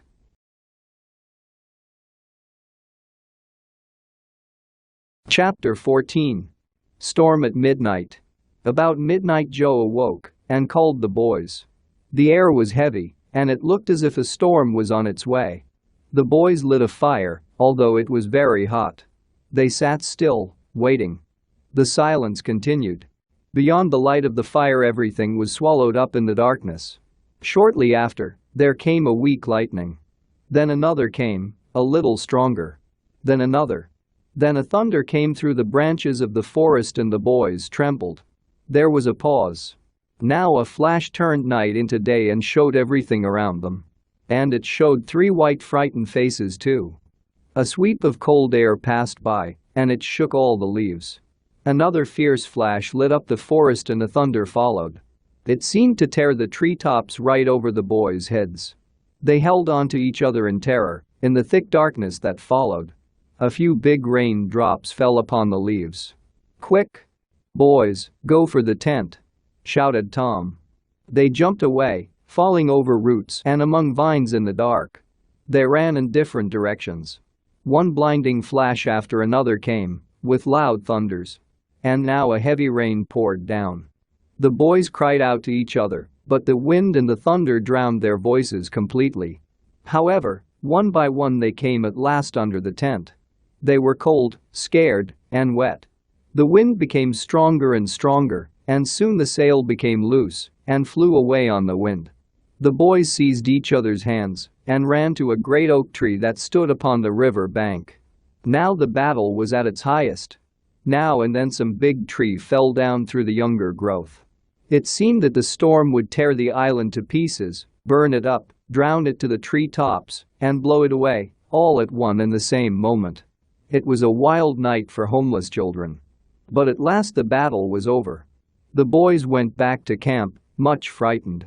But they found there was still something to be thankful for, because the great tree over their beds had been damaged by the lightning, and they were not under it when this happened. Everything in camp was wet, and the fire was out. This was too bad for the children, for they were wet through and cold.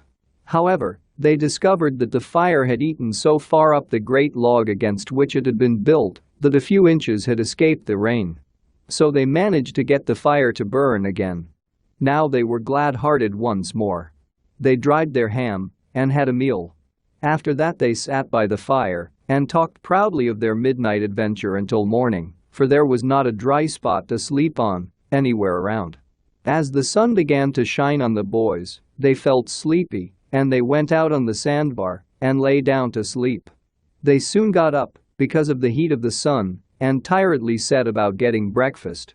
After the meal they felt tired and a little homesick once more. Tom saw the signs and began to cheer up the pirates as well as he could. But they cared nothing for marbles, or circus, or swimming, or anything. He reminded them of the secret, and this made them a little cheerful. Then he suggested they should be Indians for a change. They were attracted by this idea. So it was not long before they were undressed and covered from head to heel with black mud. And then they went through the woods to attack an English settlement. It was an extremely satisfactory day. After supper, they practiced having a smoke. They were glad to find they had gained something. They found that they could now smoke a little without having to go and hunt for a lost knife. They did not get sick enough to be seriously uncomfortable. And so they spent a pleasant evening.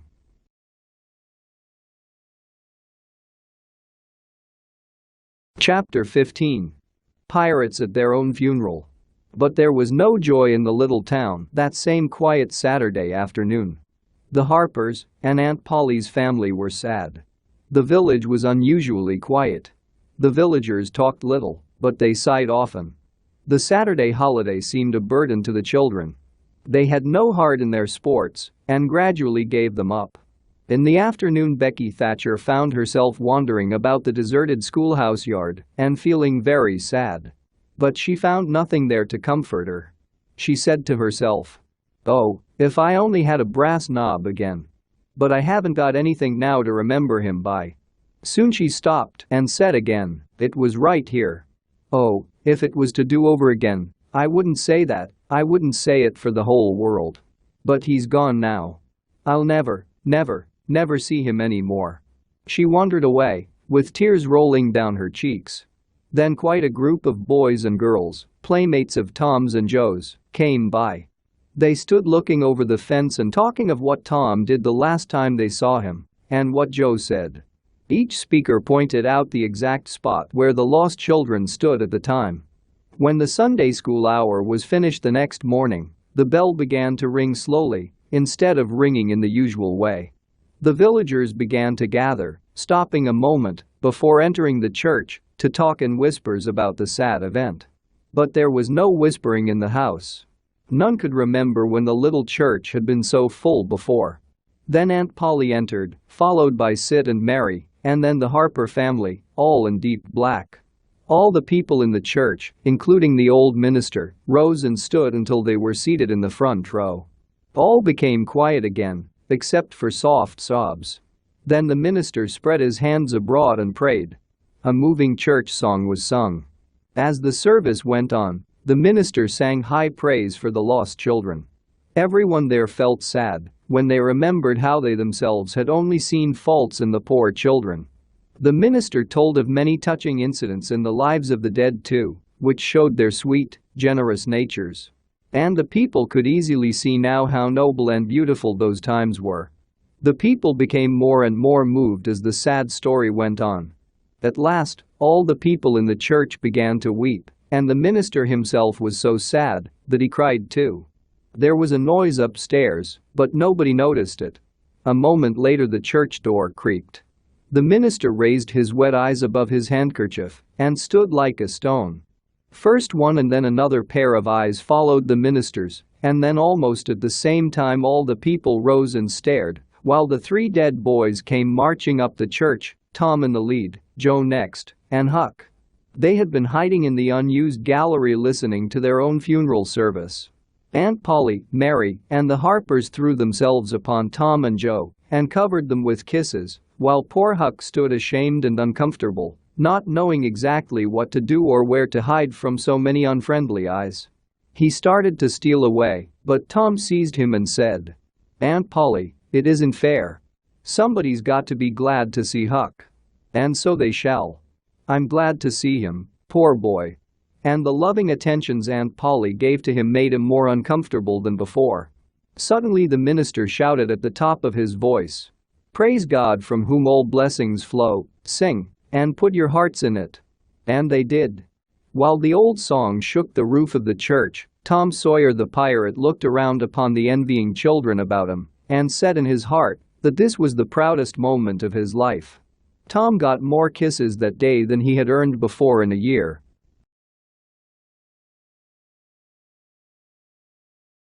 Chapter 16. Tom tells his dream secret. That was Tom's great secret, the plan to return home with his brother pirates and attend their own funerals. They had crossed the river to the Missouri shore on a log at dusk on Saturday, landing 5 or 6 miles below the village. They had slept in the woods at the edge of the town till nearly daylight and had then crept through back streets and finished their sleep upstairs in the church. At breakfast on Monday morning, Aunt Polly and Mary were very loving to Tom. There was an unusual amount of talk. During the talk, Aunt Polly said, "Well, maybe it was a fine joke, Tom, to keep everybody suffering almost a week, so you boys had a good time, but it is a pity you could be so hard-hearted as to let me suffer so. If you could come over on a log to go to your funeral, you could have come over and let me know in some way that you weren't dead, but only run off." "Yes, you could have done that, Tom," said Mary. "And I believe you would, if you had thought of it." "Would you, Tom?" said Aunt Polly eagerly. "Say, now, would you, if you'd thought of it?" Well, I don't know. It would have spoiled everything." "Tom, I hoped you loved me that much," said Aunt Polly sadly. "It would have been good enough if you'd cared enough to think of it, even if you didn't do it." "Now, Auntie, that isn't any harm," said Mary. "It's only Tom's way. He is always in such a rush that he never thinks of anything. Sid would have thought. And Sid would have come and done it too. Tom, you'll look back someday when it's too late. And you'll wish you'd cared a little more for me when it would have cost you so little." "Now, Auntie, you know I do care for you," said Tom. "I'd know it better if you acted more like it." "I wish now I'd thought," said Tom, "but I dreamt about you, anyway.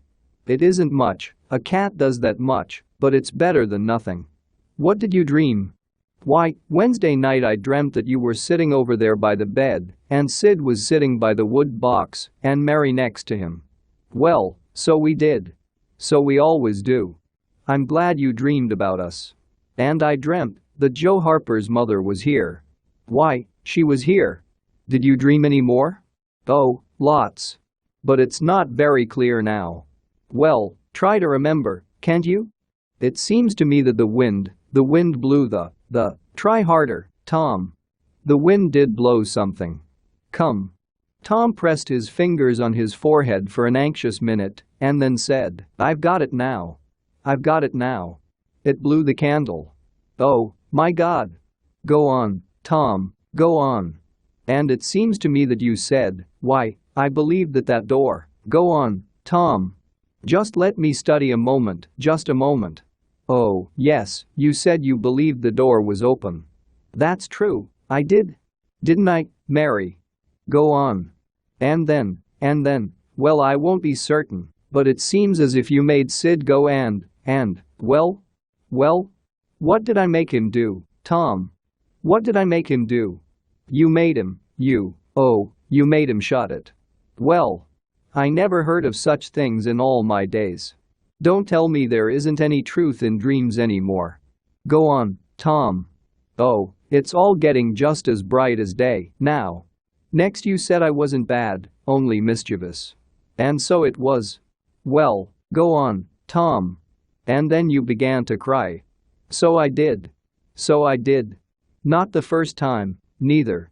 "And then Mrs. Harper began to cry and said Joe was just the same and she wished she hadn't beaten him for taking cream when she'd thrown out herself. Tom. How unbelievable. Go on, Tom. Then Siddy said, he said. I don't think I said anything, said Sid. Yes you did, Sid, said Mary. Shut your mouth and let Tom go on. What did he say, Tom? He said, I think he said he hoped I was better off where I had gone to. But if I'd been better sometimes. There, do you hear that? It was his very words. And you told him to shut up. I did.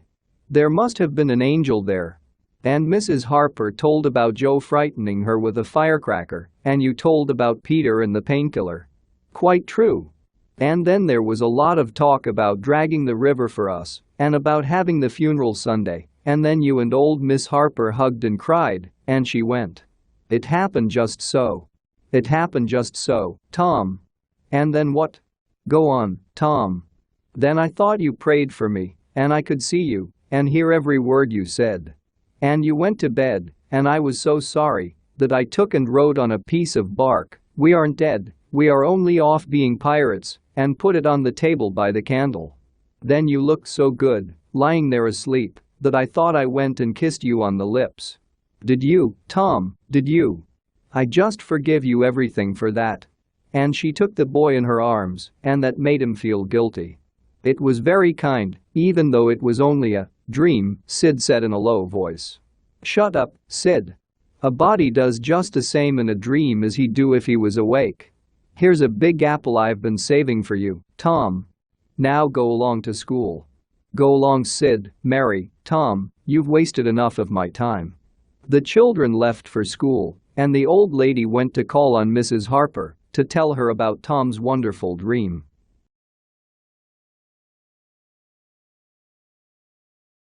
Chapter 17. Becky's Revenge. What a hero Tom had become now. He did not run or jump, but moved with his head high, like a pirate who felt that the public eye was on him. He tried not to seem to see the looks or hear the remarks as he passed along, but they made him happy. Smaller boys than himself gathered behind him, and they were proud to be seen with him. Boys of his own size pretended not to know he had been away at all, but inside, they envied him so much. At school, the children admired him and Joe so much that the two heroes were soon especially proud. They began to tell their adventures to hungry listeners. And finally, they got out their pipes and began smoking quietly, and that was the moment of their highest glory. Tom decided that he could be independent of Becky Thatcher now. Glory was enough. He would live for glory. Now that he was famous, maybe she would want to be friends with him again. Soon she arrived. Tom pretended not to see her. He moved away and joined a group of boys and girls and began to talk. Soon, he observed that she was running happily back and forth, pretending to be running after her schoolmates. She would scream with laughter when she made a capture, but he noticed that she always made her captures near him. She seemed to look in his direction at such times too, but he pretended that he did not know she was about. Soon she stopped playing and moved about. She sighed once or twice and glanced eagerly toward Tom. Then she observed that now Tom was talking more particularly to Amy Lawrence than to anyone else. She felt a sharp pain and grew uneasy at once. She tried to go away, but her feet carried her to the group instead. She said to a girl at Tom's side, "Why, Mary Austin, you bad girl, why didn't you come to Sunday school?" "I did come, didn't you see me?" "Why, no. Did you? Where did you sit?" "I was in Miss Peters' class, where I always go." "I saw you." "Did you? Why, it's funny I didn't see you. I wanted to tell you about the picnic." "Oh, that's wonderful. Who's going to give it?" "My ma's going to let me have one." "Oh, good. I hope she'll let me come." "Well, she will. The picnic's for me. She'll let anybody come that I want, and I want you." "That's ever so nice. When is it going to be?" "Soon. Maybe about vacation." "Oh, won't it be fun? Are you going to have all the girls and boys?" "Yes, everyone that's my friend, or wants to be." And she glanced at Tom, but he talked right along to Amy Lawrence about the terrible storm on the island and how the lightning tore the great tree into pieces while he was standing within 3 feet of it. And so all the group had begged for invitations, but Tom and Amy. Then Tom turned coolly away, still talking, and took Amy with him. Becky's lips trembled, and the tears came to her eyes. She got away as soon as she could, and hid herself, and had a good cry. Then she sat sadly, with wounded pride, till the bell rang. She got up, dried her eyes and said she knew what she'd do. At break, Tom continued to be together with Amy. And he kept walking about to find Becky to make her angry. At last he caught sight of her, but at once he felt depressed. She was sitting on a little bench behind a schoolhouse looking at a picture book with Alfred Temple. And so absorbed were they in their heads so close together over the book that they did not seem to notice anything in the world besides. Tom became jealousy at once. He began to hate himself for throwing away the chance Becky had offered so that they could become friends again. He called himself a fool. He wanted to cry. Amy talked happily along as they walked, for her heart was singing. Tom did not hear what Amy was saying. And whenever she said something, he did not know what to say in reply. Amy kept on talking happily, and at last, Tom said that he had something to do and hurried away. He thinks he is dressed so well and is noble. Tom thought. Oh, all right, I hit you the first day you ever saw this town, and I'll hit you again. I'll just take and… Tom fled home at noon. He could not stand any more of Amy's happiness, and he could not bear to see Becky and Alfred together. Becky went on looking at her pictures with Alfred, but as the minutes passed, and no Tom came to suffer, she lost interest. At last she grew sad, and wished she hadn't carried it so far. When poor Alfred kept crying, "Oh, here's a nice one. Look at this," she lost patience at last, and said, "Oh, don't bother me. I don't care for them." Then she burst into tears, and got up and walked away. Alfred was going to try to comfort her, but she said, "Go away and leave me alone, can't you? I hate you." So the boy stopped, wondering what he could have done. She walked on, crying. Then Alfred went thinking into the deserted schoolhouse. He was ashamed and angry. He easily guessed that the girl had simply made use of him to annoy Tom Sawyer. He wished there was some way to get that boy into trouble without much risk to himself. Tom's spelling book fell under his eye. Here was his chance. He opened to the lesson for the afternoon and poured ink upon the page. Becky was looking in at a window behind him at the moment. She saw the act and moved on. She started to walk toward home. Now, she intended to find Tom and tell him. Tom would be thankful and their troubles would be over. Before she was halfway home, however, she had changed her mind. When she thought of how Tom treated her, when she was talking about her picnic, she was filled with shame.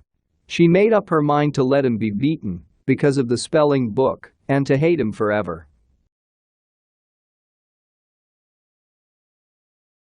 Chapter 18. Tom tells the truth. When Tom arrived at home, the first thing his aunt said to him was, "Tom, I wish to skin you alive." "Auntie, what have I done?" "Well, you've done enough. I went over to Serenity Harper, like an old fool, expecting to make her believe all that rubbish about that dream. But she'd found out from Joe that you were over here and heard all the talk we had that night. Tom, I don't know what is to happen to a boy that will act like that. It makes me feel so bad to think you could let me go to Serenity Harper and make such a fool of myself." Tom hung his head and could not think of anything to say for a moment. Then he said, "Auntie, I wish I hadn't done it, but I didn't think." "Oh, child, you never think. You never think of anything but your own selfishness. You could think to come all the way over here from Jackson's Island in the night to laugh at our troubles, and you could think to fool me with a lie about a dream. But you couldn't ever think to pity us and save us from sorrow. Auntie, I know now it was bad, but I didn't mean to be bad. I didn't, honestly. And besides, I didn't come over here to laugh at you that night. What did you come for, then? To tell you not to worry about us, because we hadn't got drowned. Tom, I would be most thankful if I could believe you ever had as good a thought as that, but you know you never did, and I know it, Tom." "Indeed I did, Auntie." "Oh, Tom, don't lie, don't do it. It only makes things 100 times worse." "It isn't a lie, Auntie. It's the truth. I wanted to keep you from feeling sad, that was all that made me come. But it isn't reasonable, because, why didn't you tell me, child? Why, you see, when you started talking about the funeral, I thought of coming and hiding in the church. So I just put the bark back in my pocket and kept quiet. What bark? The bark I had written on to tell you we'd gone pirating. I wish, now, you'd waked up when I kissed you. The hard lines in his aunt's face relaxed suddenly. Did you kiss me, Tom? Why, yes, I did. Are you sure you did, Tom? Why, yes, I did, Auntie, sure. What did you kiss me for, Tom? Because I loved you so, and I was so sorry. The words sounded like truth. The old lady's voice trembled when she said, kiss me again, Tom. And be off with you to school, now, and don't bother me anymore. The moment he was gone, she ran to a closet and got out the jacket which Tom had gone pirating in. Then she stopped, with it in her hand, and said to herself, no, I don't dare. Poor boy, I think he's lied about it, but it's a kind lie, there's such a comfort come from it. I hope God will forgive him, because it was so kind of him to tell it. But I don't want to find out it's a lie. I won't look. She put the jacket away and stood by thinking a minute. Twice she put out her hand to take the jacket again, and twice she stopped.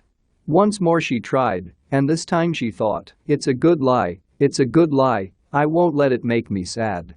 So she found the jacket pocket. A moment later she was reading Tom's piece of bark through flowing tears and saying, I could forgive the boy, now, if he'd done a million wrongs. Chapter 19. Tom takes Becky's punishment. When Aunt Polly kissed Tom, it made him light-hearted and happy again. He started to school and came upon Becky Thatcher on the way. Without a moment's hesitation he ran to her and said, I was rude today, Becky, and I'm so sorry. I won't ever do that way again, as long as ever I live. Let's be friends. The girl stopped and looked him in the face. Please don't speak to me, Mr. Thomas Sawyer. I'll never speak to you again. She held her head high and passed on. Tom could not think of anything to say. But he was very angry.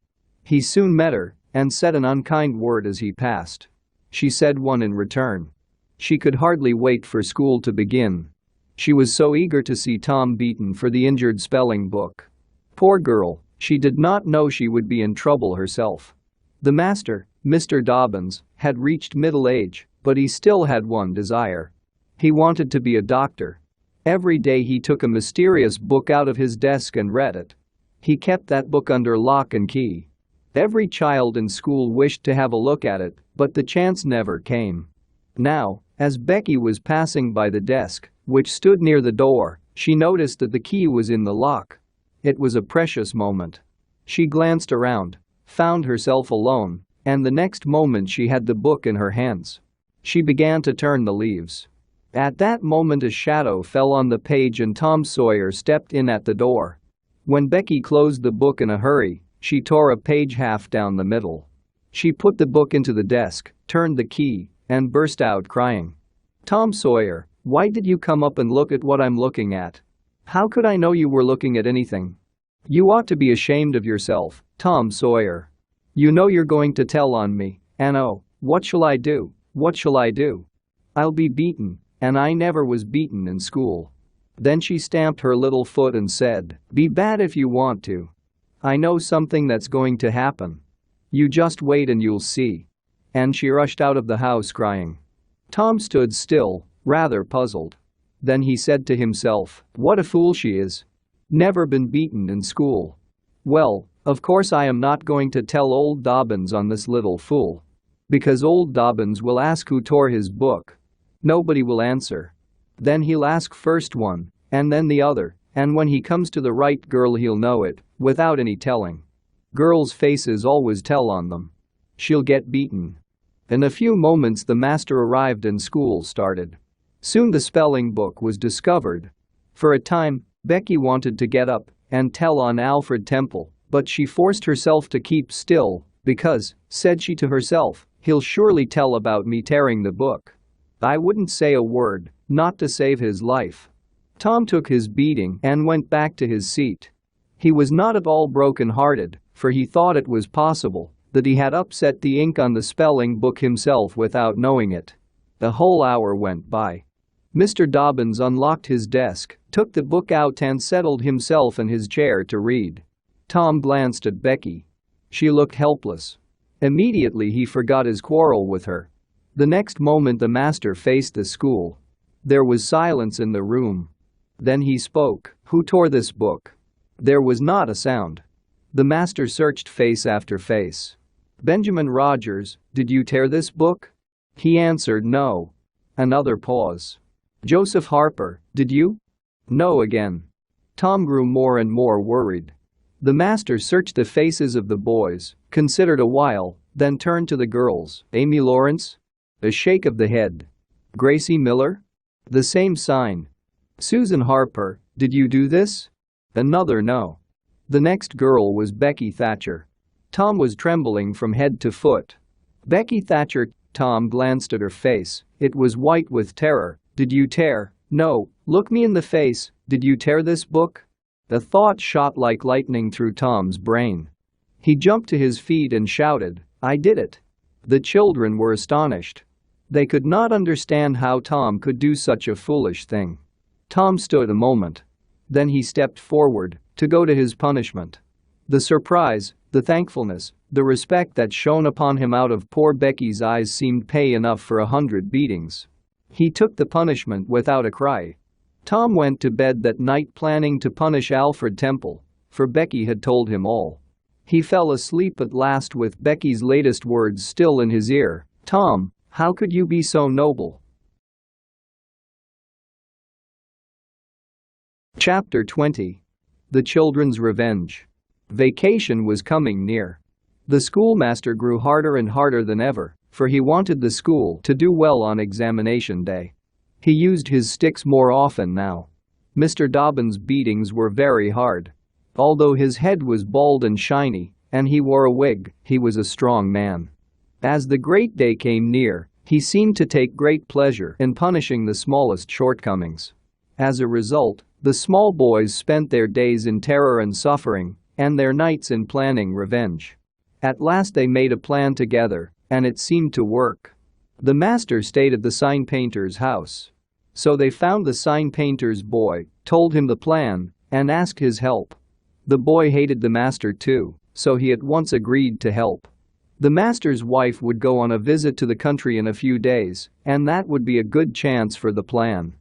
The sign painter's boy said he would manage the thing, while the master took a nap in his chair. Then he would have him wake up the right time and hurry away to school.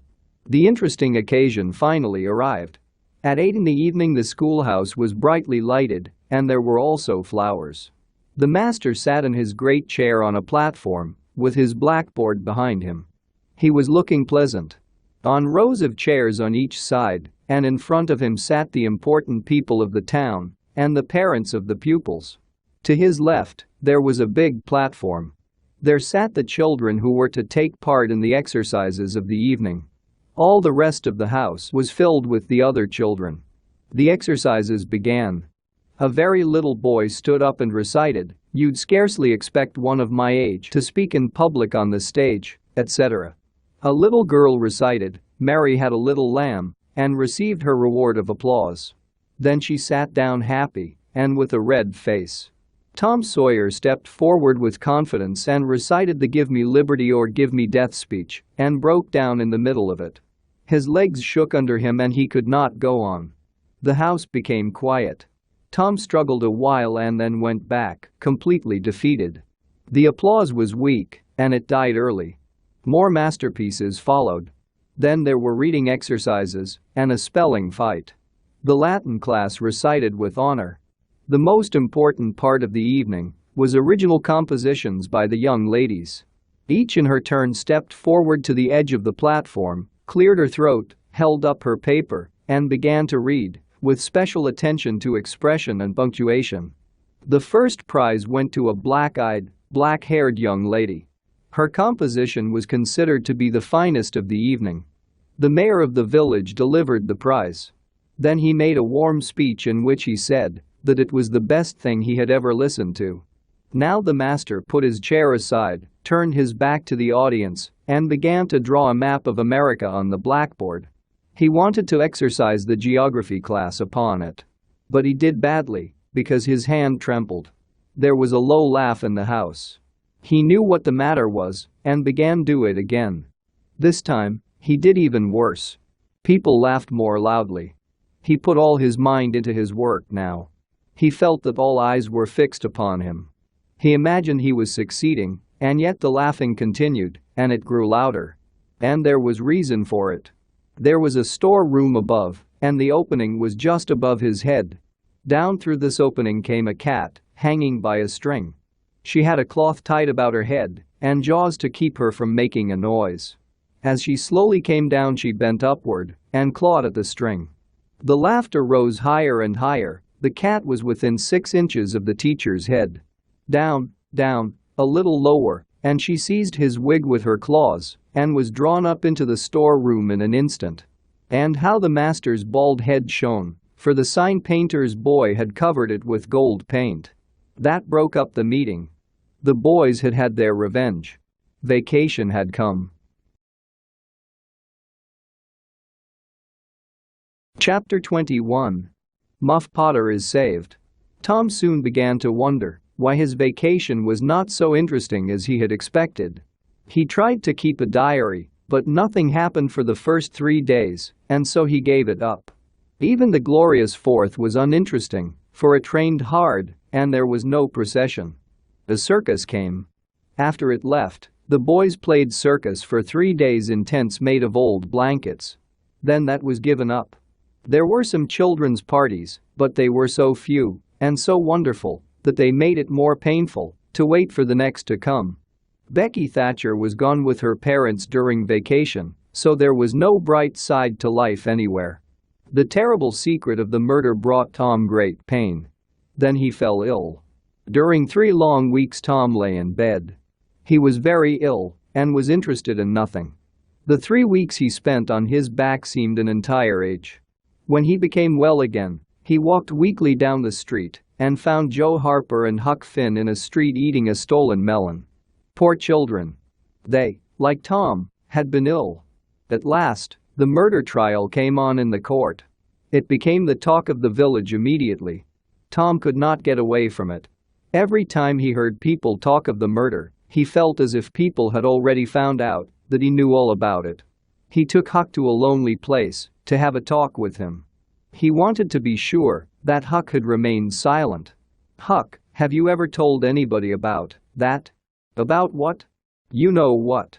"Oh, of course I haven't." "Never a word?" "Never a single word." "What makes you ask?" "Well, I was afraid." "Why, Tom Sawyer, we wouldn't be alive 2 days if that were found out. You know that." Tom felt more comfortable. After a pause, he said, "Huck, they couldn't get you to tell, could they?" "Get me to tell?" "Why, if I wanted Injun Joe to drown me, they could get me to tell." "Well, that's all right, then. I think we're safe, as long as we keep silent. But let's swear again, anyway." "I agree." So they swore again. They had a long talk, but it brought them little comfort. As evening drew near, they came to the little jail. They gave Potter some tobacco and matches through the bars. He was on the ground floor and there were no guards. They felt ashamed when Potter said, "You've been so good to me, boys, better than anybody else in this town. And I won't forget it, I don't. Often I say to myself, I used to mend all the boys' kites and things and show them where the good fishing places were and be kind to them, and now they've all forgot me when I'm in trouble. But Tom hasn't, and Huck hasn't. And I don't forget them. Well, boys, I've done an awful thing and now I will be hanged for it, and it's right. Well, we won't talk about that. I don't want to make you feel bad. But what I want to say is, don't you ever get drunk. Shake hands, yours will come through the bars, but mine's too big. Little hands, and weak, but they've helped me a lot, and they'd help me more if they could." Tom went home miserable, and he had frightening dreams that night. The next day and the day after, he stayed around the courtroom, but he forced himself to stay out. Huck was having the same experience. They tried hard to avoid each other. At the end of the second day, the village said that Injun Joe's evidence stood firm and that there was not the slightest question what the judgment would be. Tom was out late that night and came to bed through the window. He was greatly excited. It was hours before he got to sleep. All the village gathered in the courthouse the next morning, for this was to be the great day. After a long wait, the jury came in and took their places. Shortly afterward, Potter was brought in, with chains upon him, and seated where all the curious eyes could stare at him. People could see Injun Joe's face clearly too, cold as ever. There was another pause, and then the judge arrived, and the sheriff declared the opening of the court. The usual whisperings among the lawyers and gathering together of papers followed. Now a witness was called who said that he found Muff Potter washing in the brook at an early hour of the morning that the murder was discovered and that he immediately got away. The next witness proved the finding of the knife near the dead body. The third witness swore he had often seen Potter taking the knife. Every detail of what happened in the graveyard upon that morning was described by believable witnesses, but none of them were cross-examined by Potter's lawyer. The lawyer for the prosecution now said, "By the oaths of the honest citizens, we have decided that this awful crime was done by the unhappy prisoner." Poor Potter put his face in his hands and rocked his body softly back and forth, and all the people became silent. The lawyer for the defense rose and said, "Your Honor, before this trial, we intended to prove that our client did this because he was drunk. We have changed our mind." Then turning to the clerk, he said, "Call Thomas Sawyer." Everyone in the house looked puzzled, including Potter. Every eye was fixed upon Tom as he rose and took his place upon the stand. The boy looked frightened. "Thomas Sawyer, where were you on the 17th of June, about the hour of midnight?" Tom glanced at Injun Joe's face and his tongue failed him. The audience listened silently, but the words refused to come. After a few moments, however, the boy got a little of his strength back and spoke to make part of the house here, in the graveyard. "A little bit louder, please. Don't be afraid." "You were in the graveyard?" A cold smile passed across Injun Joe's face. "Were you near Hoss Williams' grave?" "Yes, sir." "Speak up, just a little louder. How near were you?" "Near as I am to you." "Were you hidden, or not?" "I was hidden." "Where?" "Behind the trees on the edge of the grave." Injun Joe gave a start. "Did you carry anything there with you?" Tom hesitated and looked confused. "Speak out, my boy. What did you take there?" "Only a dead cat." Some people began to laugh, but the court stopped them. "We will produce that cat. Now, my boy, tell us everything that happened, tell it in your own way, don't miss anything, and don't be afraid." Tom began and his words flowed more and more easily. In a little while every sound stopped but his own voice. Every eye was fixed upon him. With their mouths open, the audience listened to his terrible story. And as the doctor fetched the board around and Muff Potter fell, Injun Joe jumped with the knife and, crash! Quick as lightning, Injun Joe jumped for a window, tore his way through the crowd and was gone. Tom was a hero once more, the pet of the old, the envy of the young. His name was even printed in the village paper. Tom's days were days of honor and joy to him, but his nights were seasons of horror. Injun Joe was present all his dreams, and always with a cruel light in his eye. Nothing could make the boy go out after sunset. Poor Huck was in the same state of terror, for Tom had told the whole story to the lawyer the night before the great day of the trial, and Huck was afraid that his share in the business might be made known. The poor fellow had got the lawyer to promise not to tell. But what of that? Since Tom's conscience had driven him to break his promise, Huck's confidence in the human race was almost gone. Rewards had been offered, the country had been searched, but no Injun Joe was found. As time went by slowly, Tom felt less afraid day by day. Chapter 22. Seeking the Buried Treasure. There comes a time in the life of every normal boy when he has a strong desire to go somewhere and dig for hidden treasure. This desire suddenly came upon Tom one day.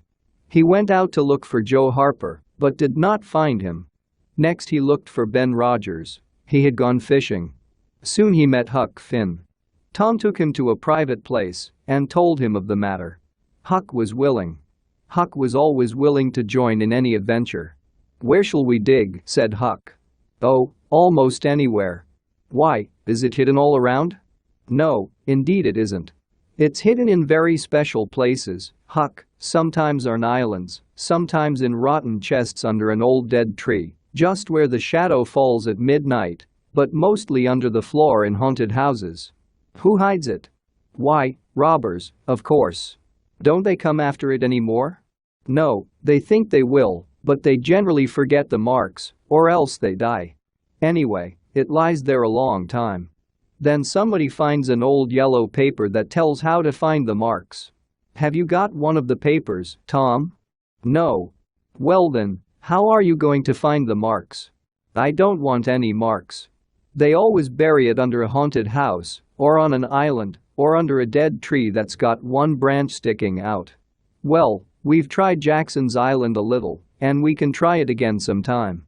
There's the old haunted house up the Stillhouse branch, and there were lots of trees with dead branches, lots of them." "Is it under all of them?" "How you talk." "No." "Then how are you going to know which one to go for?" "Go for all of them." "Why, Tom, it'll take all summer." "Well, what of that? Suppose you find a brass pot with $100 in it, or a rotten chest full of diamonds. How's that?" Huck's eyes opened wide. "That's wonderful. That's enough for me. Just give me the $100 and I don't want diamonds." "All right. But I am not going to throw away diamonds. Some of them are worth $20 each. There are hardly any worth less than $1. "No. Is that so?" "Certainly, anybody will tell you so. Haven't you ever seen one, Huck?"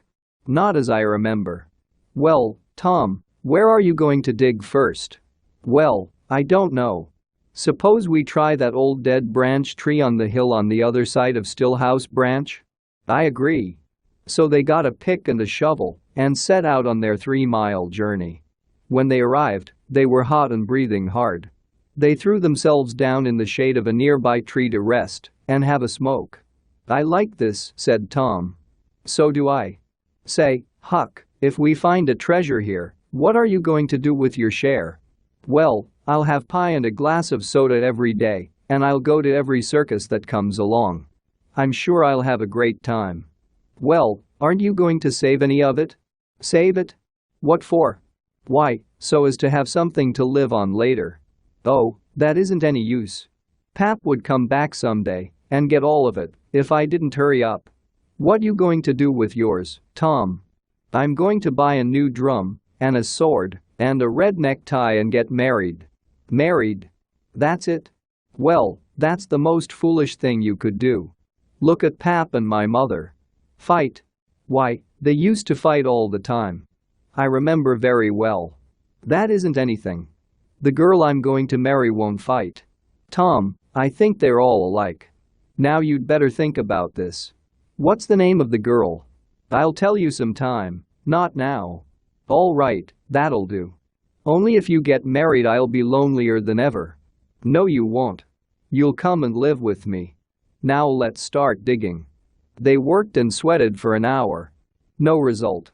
Huck said, "Do they always bury it as deep as this?" "Sometimes, not always. I think we haven't got the right place." So they chose a new spot and began again. They worked in silence for some time. Finally Huck wiped his forehead with his sleeve and said, "Where are you going to dig next, after we get this one?" "I think maybe we'll try the old tree over there on Cardiff Hill back of the widow's. I think that'll be a good one." "But won't the widow take it away from us, Tom?" "It's on her land. Maybe she'd like to try it once. Whoever finds one of these hidden treasures keeps it. It doesn't make any difference whose land it's on." The work went on. Shortly after, Huck said, "We must be in the wrong place again." "What do you think?" "Oh, I know what the matter is. What fools we are. You have to find out where the shadow of the branch falls at midnight, and that's where you dig. Well, we have to come back in the night. It's an awful long way. Can you get out?" "I will. We've got to do it tonight too. Because if somebody sees these holes they'll know in a minute what's here, and they'll go for it. All right. Let's hide the tools in the bushes. The boys were there that night, about the appointed time. They sat in the shadow waiting. It was a lonely place. The boys talked little. At last, they judged that 12 had come. They marked where the shadow fell and began to dig. Their hopes began to rise. Their interest grew stronger, and they worked harder. The hole became deeper and still deeper, but every time their hearts jumped to hear the pick strike upon something, they only suffered a new disappointment. It was only a stone. At last Tom said, "It isn't any use, Huck, we're wrong again." "Well, but we can't be wrong. We saw exactly where the shade fell." "I know it, but then there's another thing." "What's that?" "Why, we only guessed at the time. Maybe it was too late or too early." Huck dropped his shovel. "That's it," said he. "That's the very trouble. We have to give this one up. We can't ever tell the right time. And besides, this kind of thing's too awful, here this time of night with ghosts flying around, so I feel as if something's behind me all the time. I'm afraid to turn around, because maybe there are others in front waiting for a chance to jump at me. I've got a strange feeling, ever since I got here." "Well, I've felt the same too, Huck. They almost always put in a dead man, when they bury a treasure under a tree, to look out for it. Tom, I don't like to be around where there are dead people. One is sure to get into trouble with them." "Well, yes. Huck, I don't feel comfortable at all. Say, Tom, let's give this place up and try somewhere else." "All right, I think we'd better." "What'll it be?" Tom considered for a while and then said, "The haunted house." "That's it. I don't like haunted houses, Tom." "Why, they're worse than dead people. Dead people might talk, maybe, but they don't come around when you aren't noticing and look over your shoulder suddenly and grit their teeth, as a ghost does. I couldn't stand such a thing as that, Tom, nobody could." "Yes, but, Huck, ghosts travel around only at night. They won't stop us from digging there in the daytime." "Well, that's so. But you know very well people don't go about that haunted house in the day nor the night." "Well, that's mostly because they don't like to go where a man's been murdered, anyway. But nothing's ever been seen around that house except in the night, just some blue lights passing by the windows." "Well, where you see one of the blue lights flying around, Tom, you can be sure there's a ghost very close behind it. Because you know that only ghosts use them." "Yes, that's so. But anyway, they don't come around in the daytime, so what's the use of our being afraid?" "Well, all right. We'll try the haunted house, if you say so, but I think it's taking chances." They had started down the hill by this time. There, in the middle of the moonlit valley below them stood the haunted house. It was completely lonely, its fences were gone, grass covered the doorsteps, the chimney was broken, the window had no glass and a corner of the roof had fallen in. The boys looked for a while. Then they started for home, keeping away from the haunted house.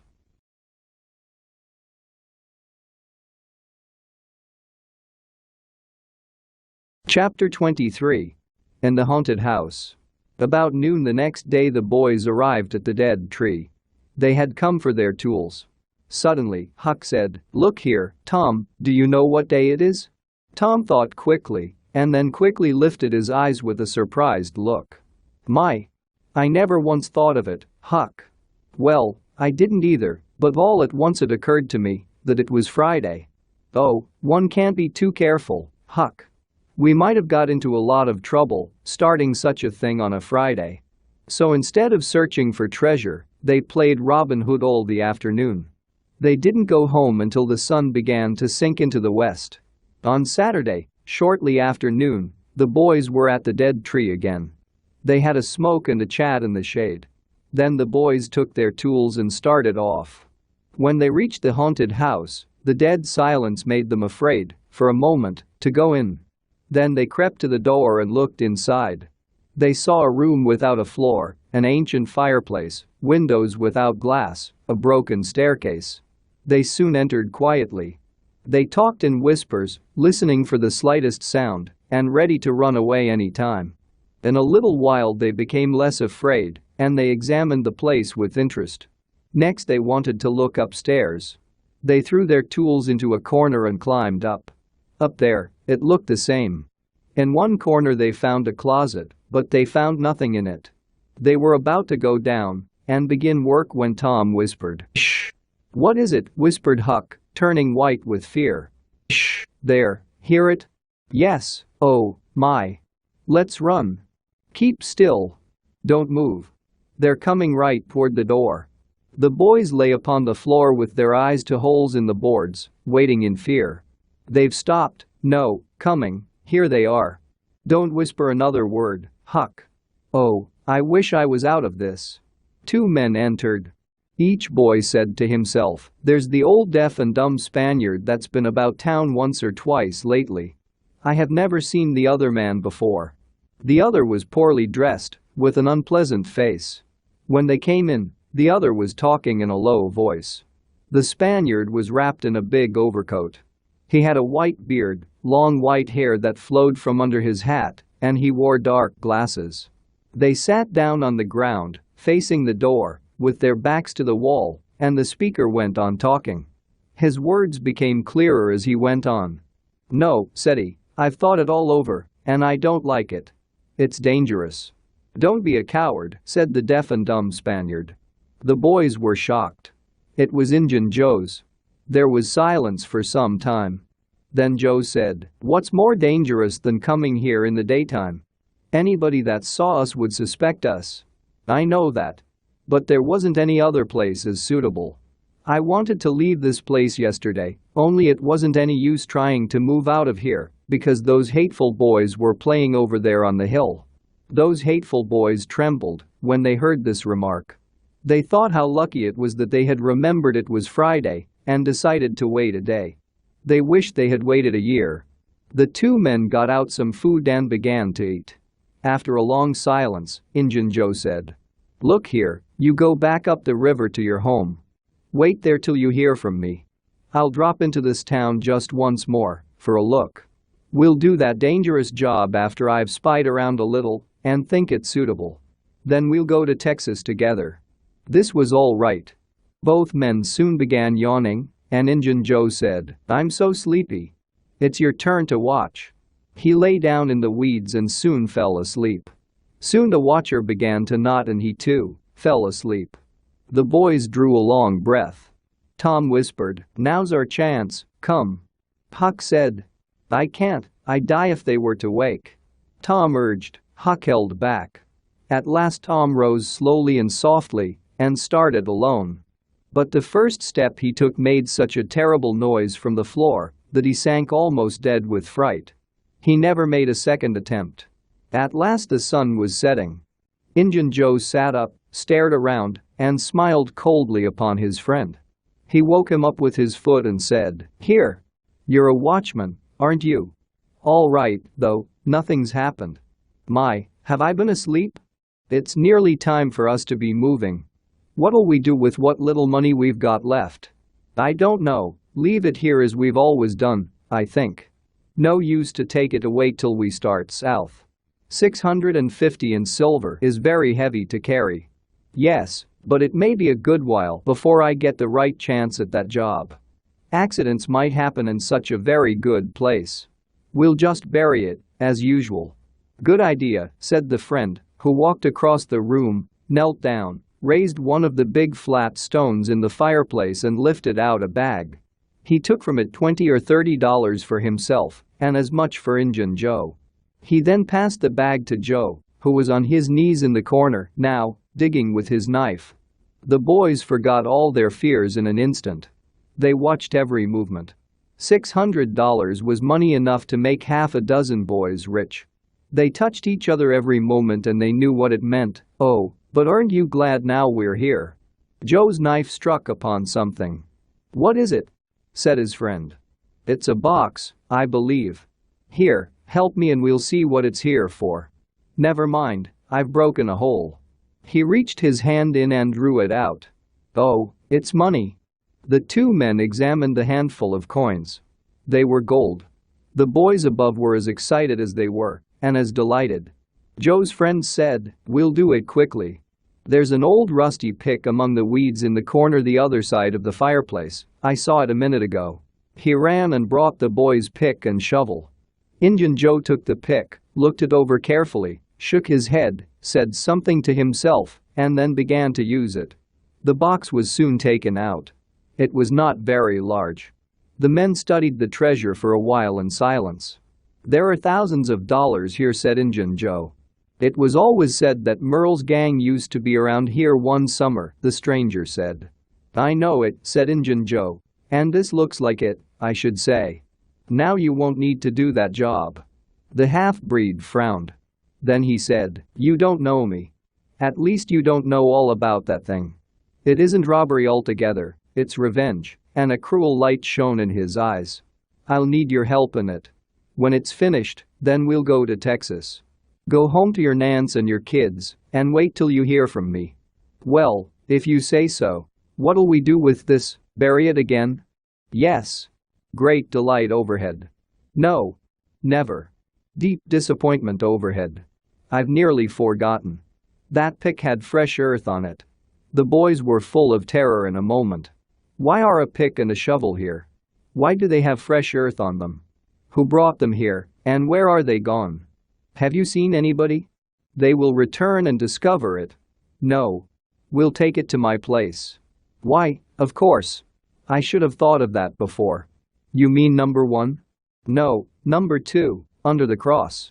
The other place is bad, too common." "All right. It's nearly dark enough to start."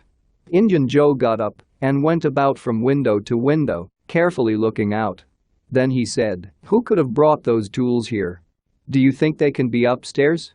That took the boys' breath away. Injun Joe put his hand on his knife, hesitated a moment, and then turned toward the stairway. The boys thought of the closet, but their strength was gone. The steps came up the stairs. They were about to jump for the closet when there was a crash and Injun Joe landed on the ground among the pieces of the ruined stairway. He stood up, and his friend said, "Now what's the use of all that? If it's anybody, and they're up there, let them stay there, who cares? In my opinion, whoever threw those things in here caught sight of us and thought we were ghosts or devils. I'm sure they're running yet." Joe agreed with his friend that they should get things ready for leaving. Shortly afterward they slipped out of the house in the deepening evening and moved toward the river with their precious box. Tom and Huck got up. They were pleased to reach ground again without broken necks. They did not talk much on their way home. They hated themselves for taking the spade and the pick there. Otherwise, Injun Joe never would have suspected.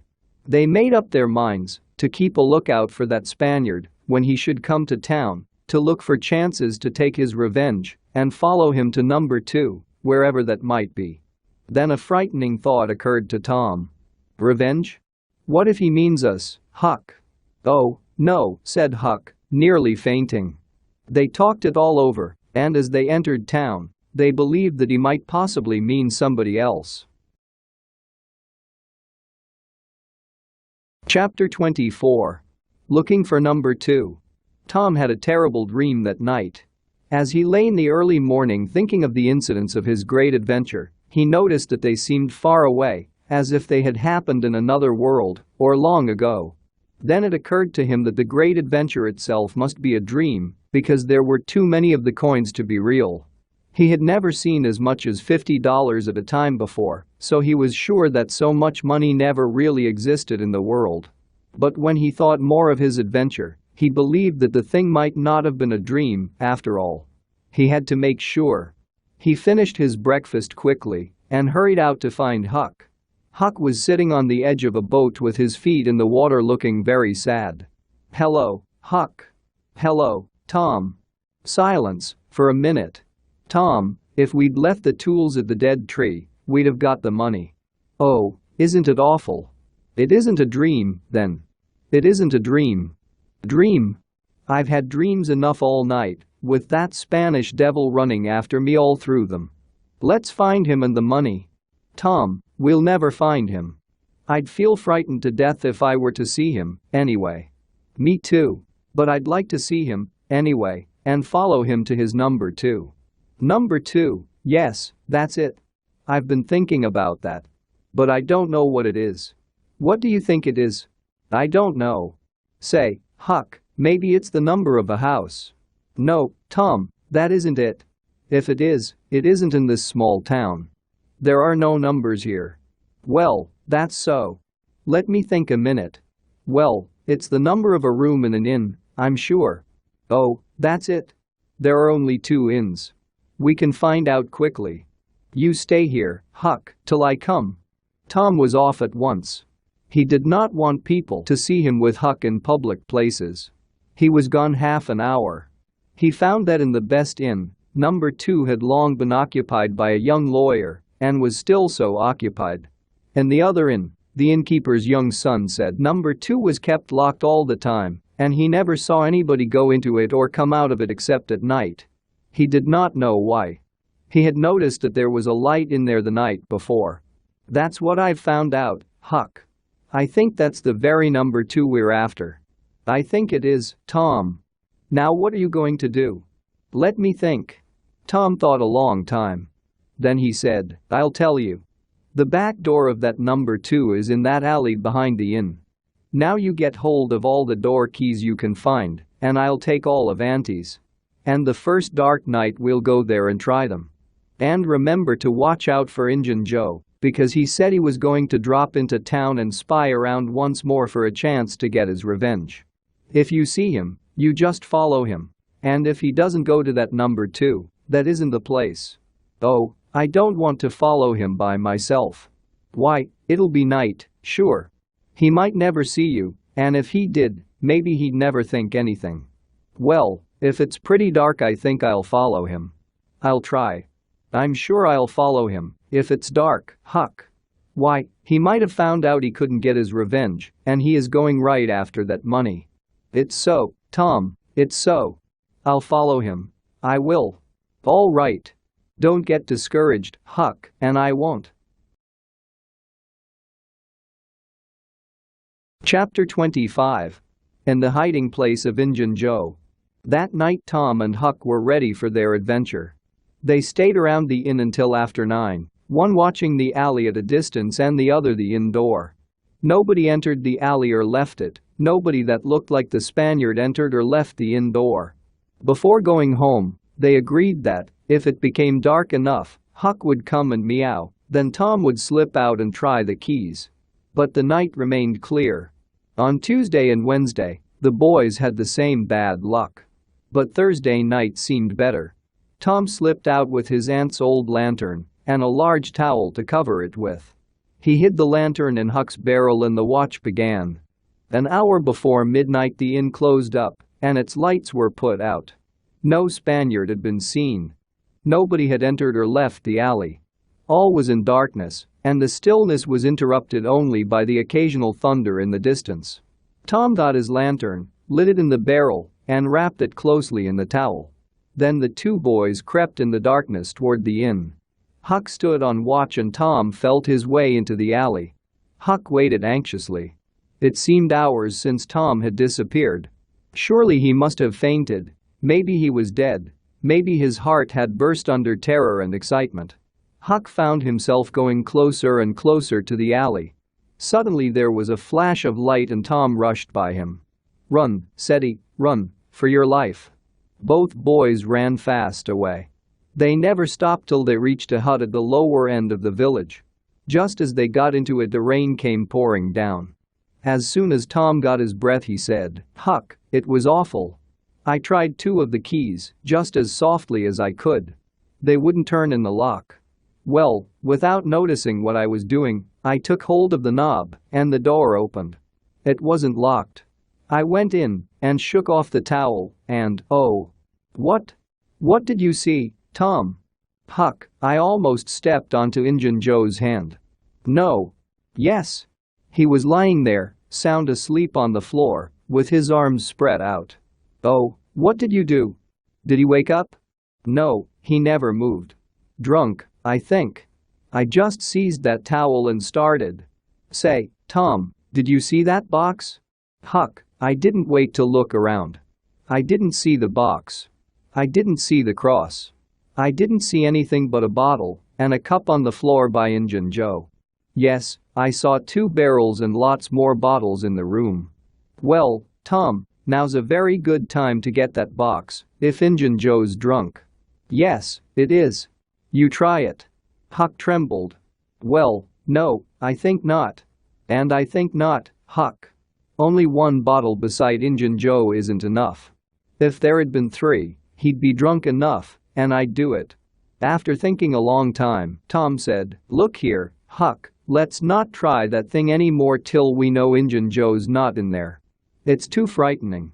Now, if we watch every night, we'll be sure to see him go out, some time or other, and then we'll get that box quickly."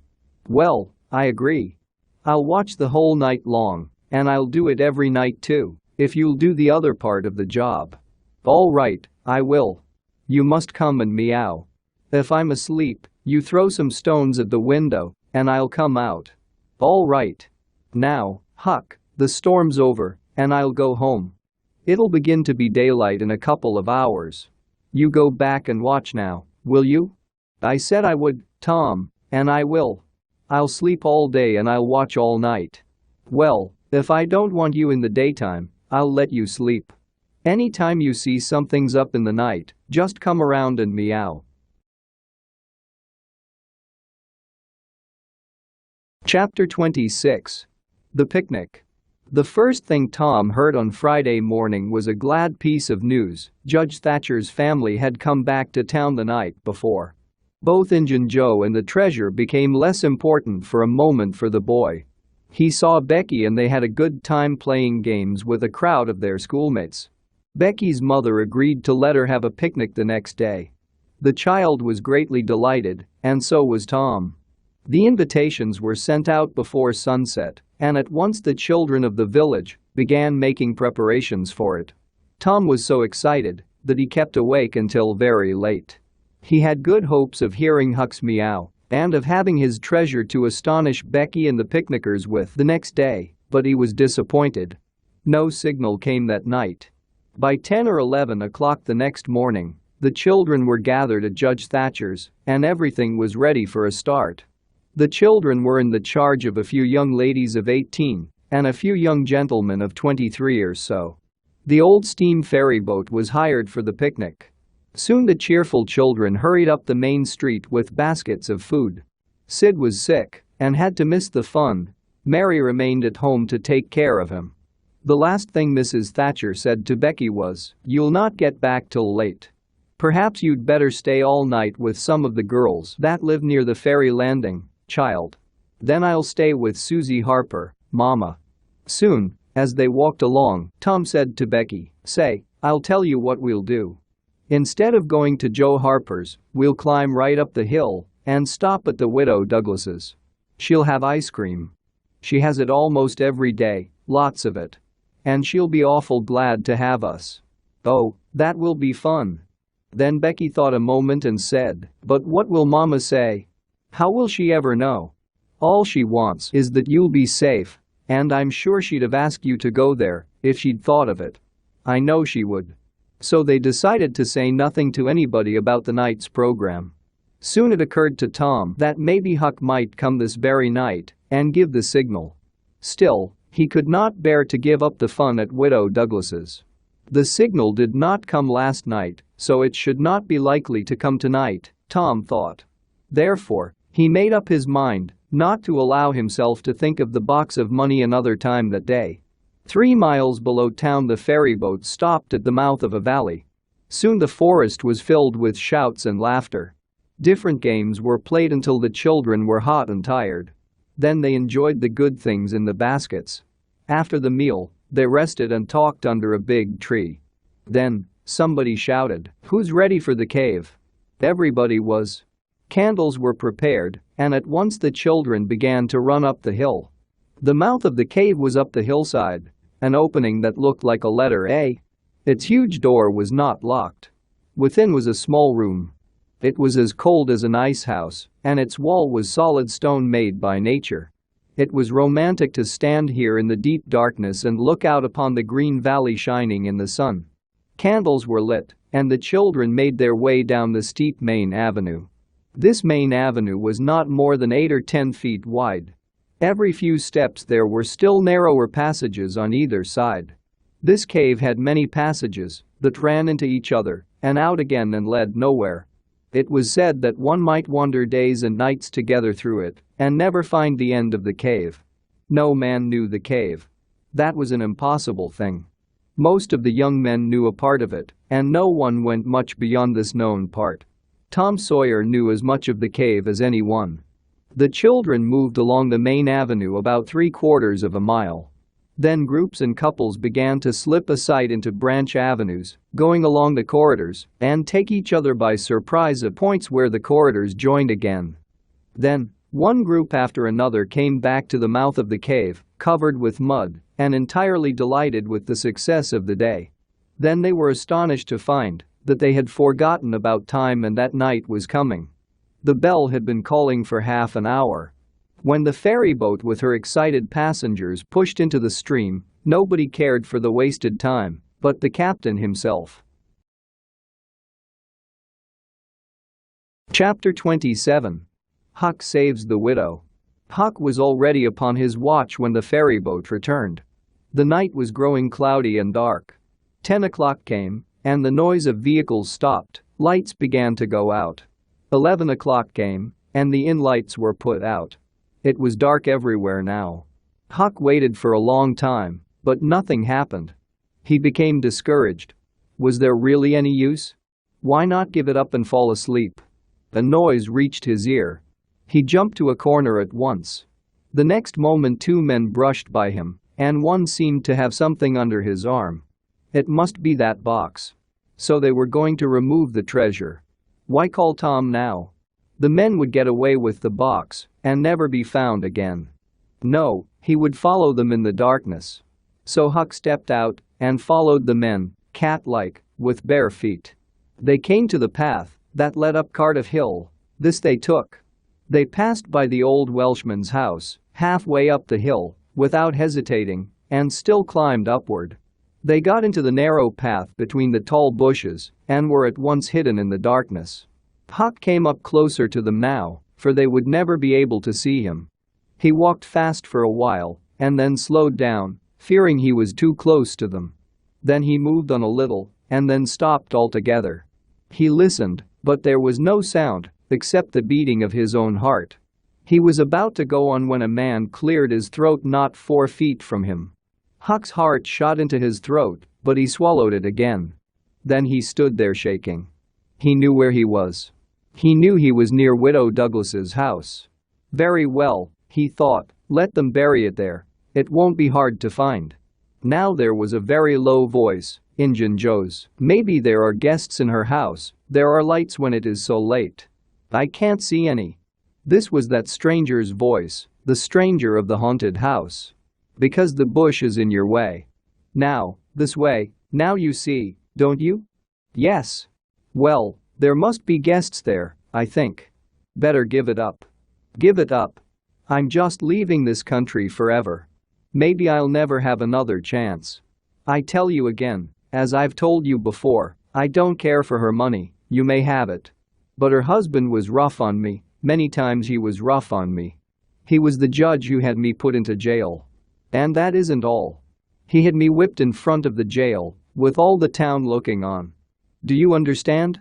He died, but I'll let her pay for it. Oh, don't kill her. Don't do that.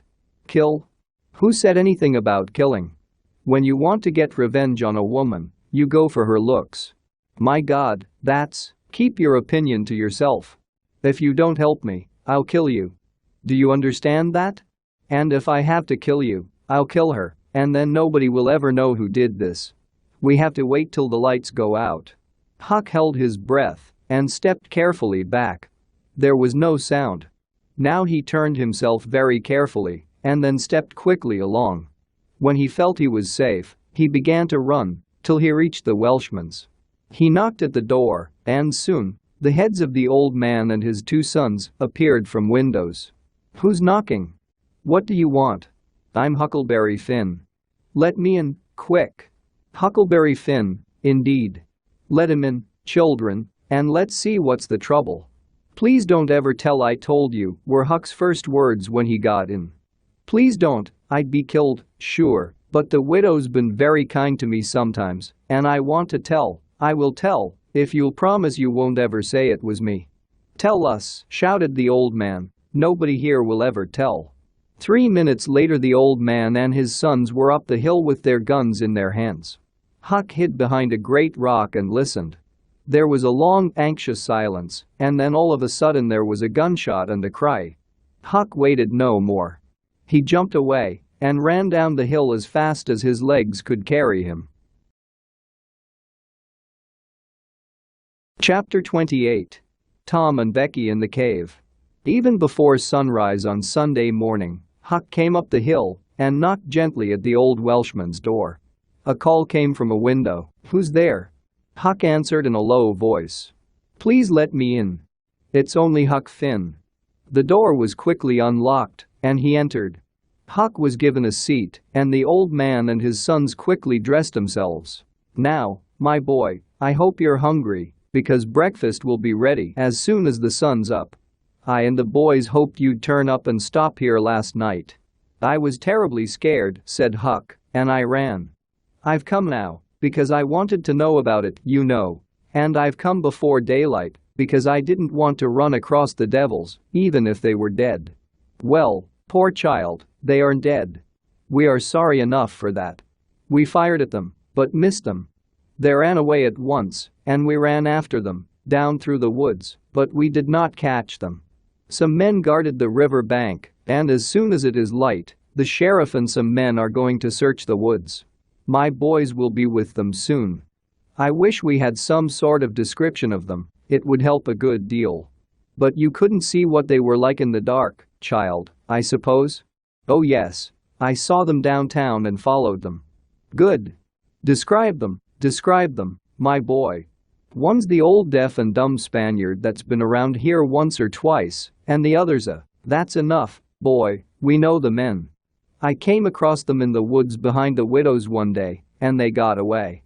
Go, boys, and tell the sheriff." The Welshman's sons left at once. As they were leaving the room, Huck jumped up and shouted, "Oh, please don't tell anybody I told you about them. Oh please." "All right, Huck." When the young men were gone, the old Welshman said, "My boy, don't be afraid of me. I wouldn't hurt you. No, I'd protect you. Why are you so afraid of them? Now trust me, tell me what you know about that Spaniard." Huck looked into the old man's honest eyes a moment, then bent over and whispered in his ear, "It isn't a Spaniard, it's Injun Joe." The Welshman almost jumped out of his chair. In a moment he said, "Everything is clear enough now." Just as breakfast was completed there was a knock at the door. Huck jumped for a hiding place. The Welshman opened the door and several ladies and gentlemen came in, among them the widow Douglas. The Welshman had to tell the story of the night to the visitors. The widow expressed her thanks for their protection. When all else had been learned, the widow said, "I went to sleep while reading in bed and slept straight through all that noise. Why didn't you come and wake me? We judged it wasn't worthwhile. Those fellows weren't likely to come again. What was the use of waking you up and scaring you to death? My 3 Negro men stood guard at your house all the rest of the night. They've just come back." More visitors came, and the story had to be told and retold for a couple of hours more. There was no Sunday school during the vacation, but everybody was early at church. The exciting event was well talked about. News came that not a sign of the 2 bad men had been discovered. When the service was over, Judge Thatcher's wife came up to Mrs. Harper as she moved out of the church with the crowd and said, "Is my Becky going to sleep all day? I just expected she would be tired to death." "Your Becky?" "Yes," with a surprised look. "Didn't she stay with you last night?" "Why, no." Mrs. Thatcher turned pale and sank into a seat just as Aunt Polly passed by. Aunt Polly said, "Good morning, Mrs. Thatcher." "Good morning, Mrs. Harper. My Tom is missing. I think he stayed at your house last night, one of you. And now he's afraid to come to church. I've got to punish him." Mrs. Thatcher shook her head weakly and turned paler than ever. "He didn't stay with us," said Mrs. Harper, beginning to look uneasy. Aunt Polly became anxious. "Joe Harper, have you seen my Tom this morning?" "No, ma'am." "When did you see him last?" Joe tried to remember, but was not sure he could say. The people had stopped moving out of church. Children were anxiously questioned, and young teachers. They all said they had not noticed whether Tom and Becky were on board the ferryboat when they were returning. It was dark. No one thought of asking if anyone was missing. One young man finally said he was afraid that they were still in the cave. Mrs. Thatcher fainted away. Aunt Polly began crying. The news spread from lip to lip, from group to group, from street to street, and within 5 minutes the bells were ringing, and the whole town was up. Horses and boats were got ready. In less than half an hour, 200 men were gathering toward the cave. All the long afternoon the village seemed empty and dead. Many women visited Aunt Polly and Mrs. Thatcher and tried to comfort them. They cried with them too. All the night the town waited for news, but when day broke at last, all the word that came was, "Send more candles and send food." Mrs. Thatcher was almost mad, and Aunt Polly also. The old Welshman came home toward daylight, covered with dirt and almost worn out. He found Huck in bed with a fever. The doctors were all at the cave, so the widow Douglas came and took care of the patient. She said she would do her best by him, because, whether he was good or bad, he was God's and should be taken good care of. Before noon, parties of tired men began to return to the village, but the strongest villagers continued searching. All the news that could be gained was that every corner was going to be thoroughly searched. Wherever one wandered through the passages, lights could be seen in the distance, and shouts and gunshots could be heard. In one place, far from the part usually visited by people, the names Becky and Tom had been found on the wall made with candle smoke. 3 terrible days and nights dragged along, and the village became hopeless. Chapter 29. Lost in the Cave.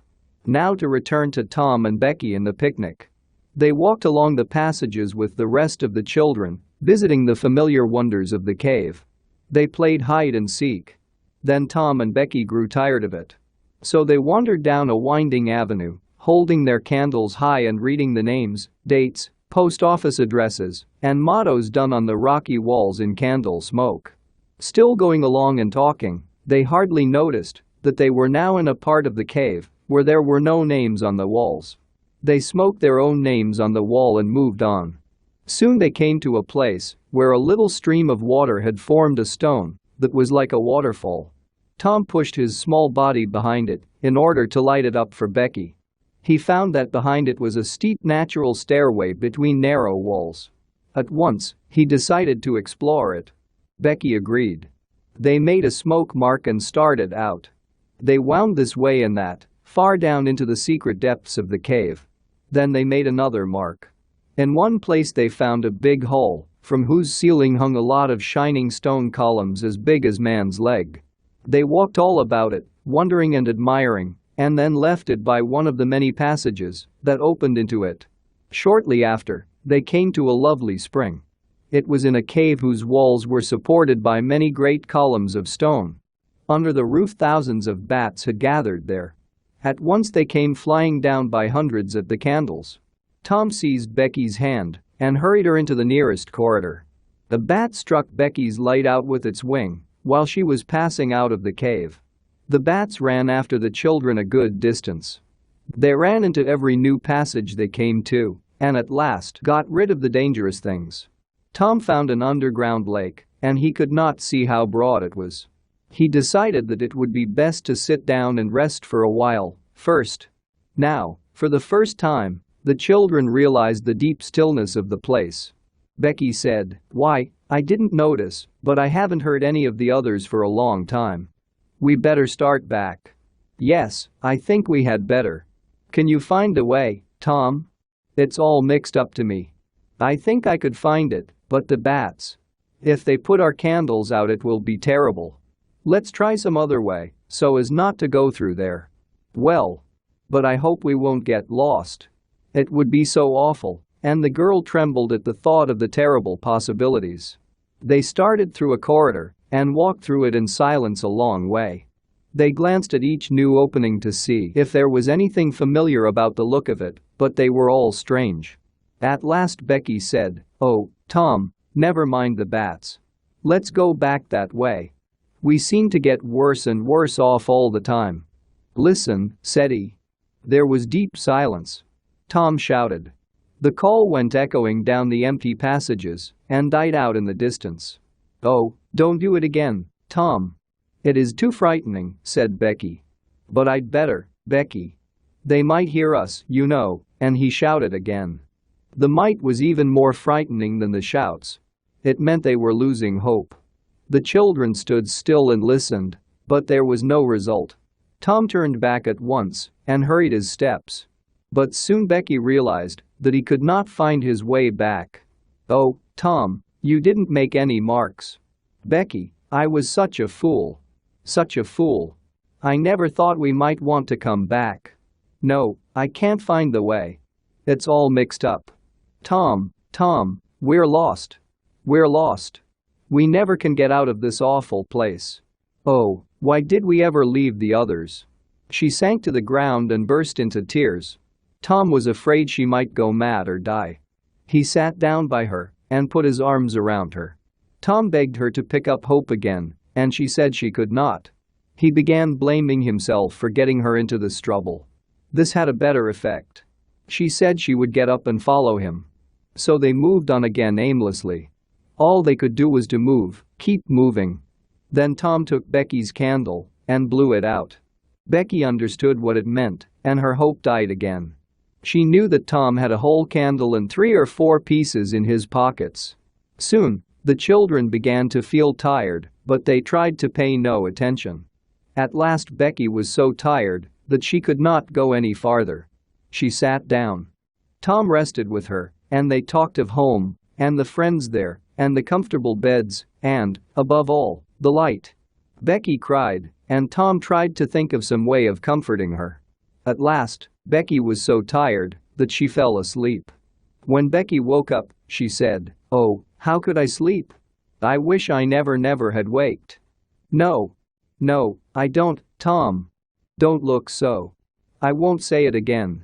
I'm glad you've slept, Becky. You'll feel rested now, and we'll find the way out.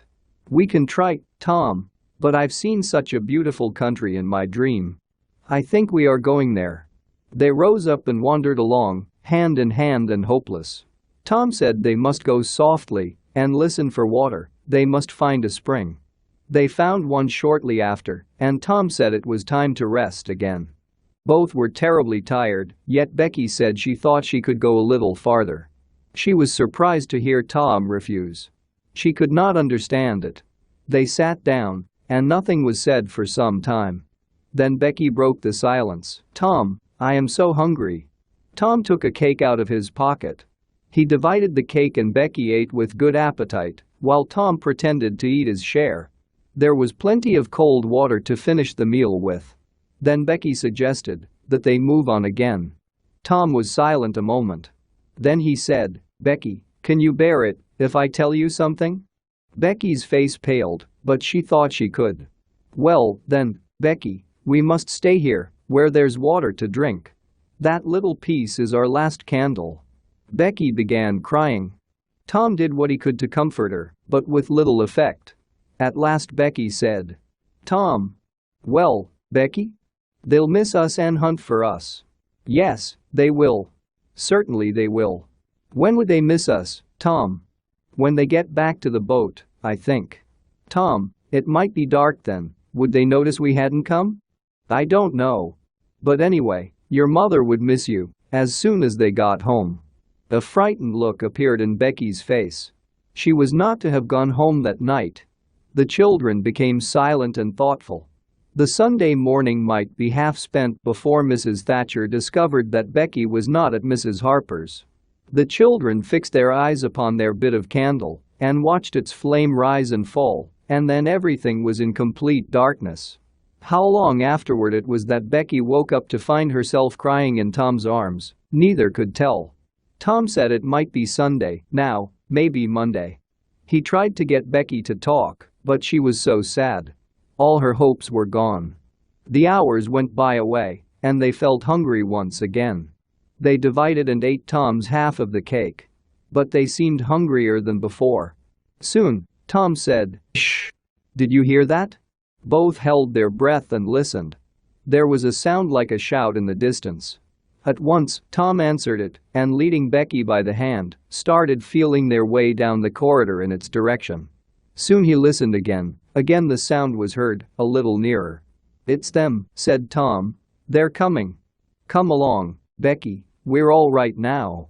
The children were overjoyed.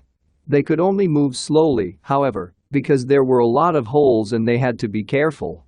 They soon came to one and had to stop. It might be 3 feet deep, it might be 100, it was impossible to pass it. They must stay there and wait until the searchers came. They listened. The distant shoutings were growing more distant until they had gone altogether. The children's hearts sank. Tom shouted until he was hoarse, but it was of no use. He talked hopefully to Becky, but an age of anxious waiting passed, and no sounds came again. The children felt their way back to the spring. The time dragged on. They slept again and awoke hungry and sad. Tom believed it must be Tuesday by this time. Now an idea struck him. There were some side passages near them. It would be better to explore some of these. He took a kite line from his pocket and tied it to a stone. Then he and Becky started, Tom in the lead, unwinding the line as he moved along. At the end of 20 steps there was a deep hole. Tom got down on his knees and felt below. At that moment, not 20 yards away, a human hand, holding a candle, appeared from behind a rock. Tom shouted excitedly, and at once that hand was followed by the body it belonged to, Injun Joe's. Tom was too frightened to move. To his pleasure, the next moment, the Spaniard ran away. Tom was so frightened that he felt weak.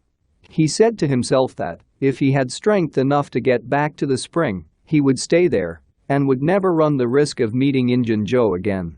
He was careful not to tell Becky what he had seen. He told her he had only shouted for luck.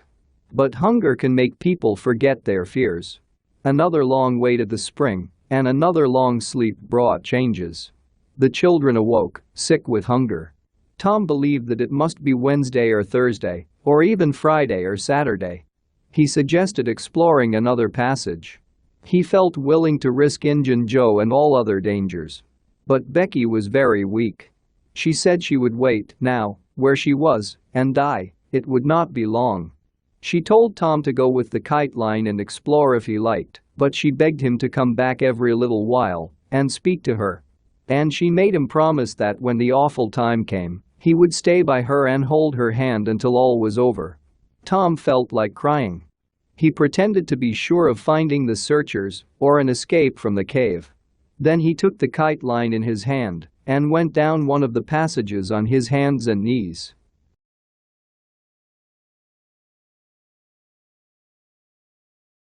Chapter 30. Get Up. They're found. Tuesday afternoon came. The village of St. Petersburg was still in deep sorrow. The lost children had not been found.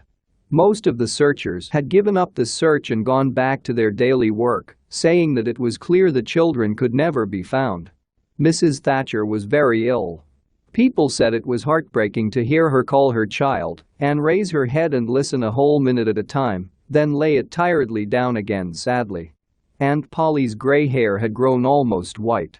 The village went sadly to its rest on Tuesday night. In the middle of the night the village bells rang wildly, and in a moment the streets were crowded with excited people. They shouted, "Get up! Get up! They're found! They're found!"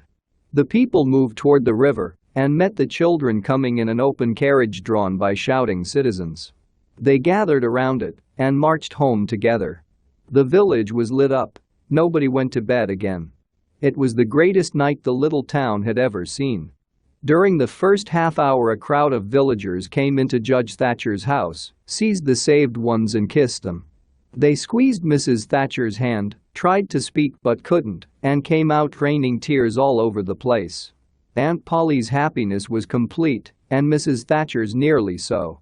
It would be complete, however, as soon as the messenger got to her husband in the cave with the great news.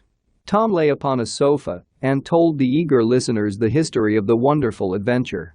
He described how he left Becky and went to explore the cave. He said he followed 2 avenues as far as his kite line would reach. Then he followed a third to the fullest length of the kite line. He was about to turn back when he saw a white spot far away that looked like daylight.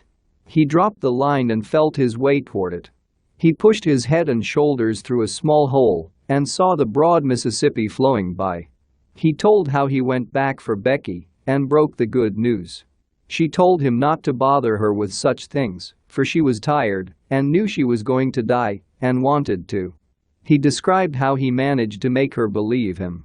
He said she almost died for joy when she actually saw the daylight. He pushed his way out at the hole and then helped her out. They sat there and they were so happy that they cried. Some men came along in a boat and Tom shouted to them and told them their story. The men didn't believe him at first because, said they, you are 5 miles down the river below the valley the cave is in. Then they took them aboard, rode to a house, gave them supper, made them rest till 2 or 3 hours after dark, and then brought them home. Before day broke, Judge Thatcher and the searchers with him were informed of the great news. Tom and Becky stayed in bed all of Wednesday and Thursday and seemed to grow more and more tired and worn all the time. Tom got about a little on Thursday, was downtown Friday, and nearly as strong as ever on Saturday. But Becky did not leave her room until Sunday, and then she looked as if she had passed through a serious illness. Tom learned of Huck's sickness and went to see him on Monday, but he was warned not to tell Huck about his adventure or talk about any exciting topic. At home, Tom learned of the Cardiff Hill event. He also heard that the ragged man's body had been found in the river near the ferry landing. He had been drowned while trying to escape, perhaps. About 2 weeks after Tom was rescued from the cave, he started off to visit Huck. Huck had grown strong enough now to hear exciting talk. Judge Thatcher's house was on Tom's way, and he stopped to see Becky. Someone asked him jokingly if he would like to go to the cave again. Tom said he thought he wouldn't mind it.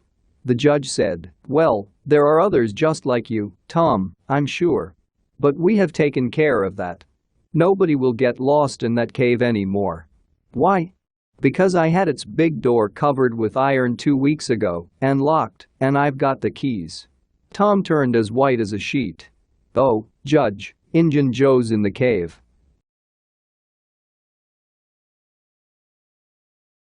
Chapter 31. The End of Injun Joe. Within a few minutes the news had spread. A dozen boats full of men were on their way to the cave, and the ferryboat, well filled with passengers, soon followed. Tom Sawyer was in Judge Thatcher's boat. When the cave door was unlocked, they saw a sad sight. Injun Joe lay on the ground, dead. His face was close to the crack of the door. Tom was touched, for he knew by his own experience how he had suffered. Usually one could find half a dozen bits of candle in the cracks of the walls, left there by tourists, but there were none now. The prisoner had searched them out and eaten them. He had also managed to catch a few bats, and these, also, he had eaten, leaving only their claws. The poor unfortunate had starved to death. Injun Joe was buried near the mouth of the cave. After that, Tom took Huck to a private place to have an important talk. Huck had learned all about Tom's adventure from the Welshman and the widow Douglas by this time. Huck told his entire adventure to Tom, who had only heard part of it from the Welshman. Well, said Huck finally, I think the money is gone from number 2, Tom. Huck, that money was never in number 2. What? Huck searched his friend's face eagerly. Say it again, Tom. The money's in the cave. Tom, are you joking? I'm serious, Huck. Will you go in there with me and help get it out? I will if it's where we cannot get lost. Huck, we can do that without any trouble. Good. What makes you think the money's? Huck, you just wait till we get in there. If we don't find it, I'll agree to give you everything I've got in the world. All right. When shall we go?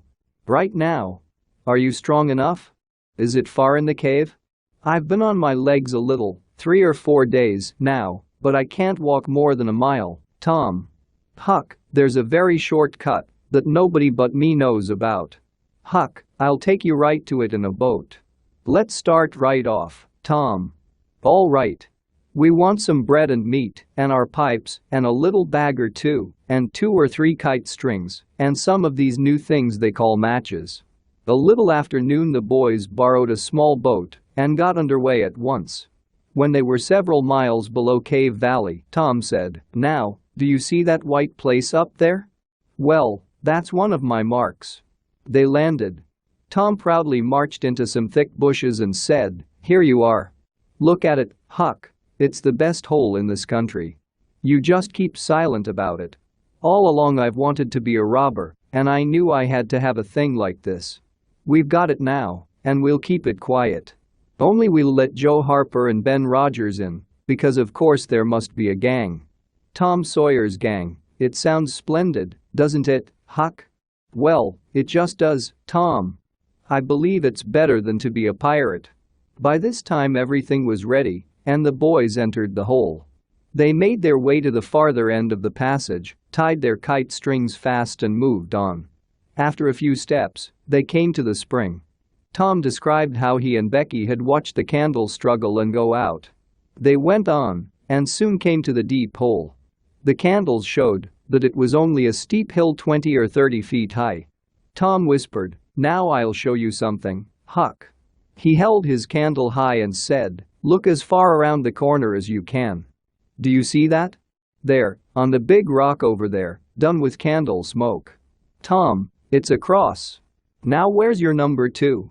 Under the cross, eh? Right there's where I saw Injun Joe hold up his candle, Huck." Huck stared at the sign for a while and then said with a trembling voice, "Tom, let's get out of here. Injun Joe's ghost is round about there, sure." "No it isn't, Huck. It would haunt the place where he died, at the mouth of the cave, 5 miles from here." "No, Tom, it wouldn't. It would hang round the money. I know the ways of ghosts, and so do you." Tom began to fear that Huck was right. But soon an idea occurred to him. "Look here, Huck, what fools we are. Injun Joe's ghost isn't going to come around where there's a cross." "Tom, I didn't think of that. But that's so. I think we'll climb down there and look for that box." Tom went first, cutting steps in the clay hill as he climbed down. Huck followed. 4 avenues opened out of the small cave where the great rock stood. The boys examined 3 of them with no result. They found a hole in the one nearest the base of the rock, with blankets in it and the bones of 2 or 3 chickens. But there was no money box. The children searched and researched this place, but in vain. Tom said, "He said under the cross." "Well, this comes nearest to being under the cross. It can't be under the rock itself, because that stands on the ground." They searched everywhere once more and then sat down discouraged. Huck could suggest nothing. At last, Tom said, "Look here, Huck, there are footprints on the clay about one side of this rock, but not on the other sides. Now, what's that for? I'm sure the money is under the rock. I'm going to dig in the clay." "That isn't a bad idea, Tom," said Huck excitedly. Tom took out his knife at once, and he had not dug 4 inches before he struck wood. "Hey, Huck. You hear that?" Huck began to dig now. Some boards were soon discovered and removed. Behind them was a natural hole which led under the rock. Tom got into this and held his candle as far under the rock as he could, but said he could not see to the end of it. He bent down and passed under. The narrow way went down gradually. He followed its winding course, first to the right, then to the left, Huck behind him. Tom suddenly turned a short corner and shouted, "Huck, look here." It was the treasure box, sure enough, occupying a little cave, along with a couple of guns, 2 or 3 pairs of old shoes, and some other rubbish. "We've got it at last," said Huck, digging among the coins with his hand. "We're rich, Tom." "Huck, I always thought we'd get it. It's just too good to believe. Let me see if I can lift the box." It weighed about 50 pounds.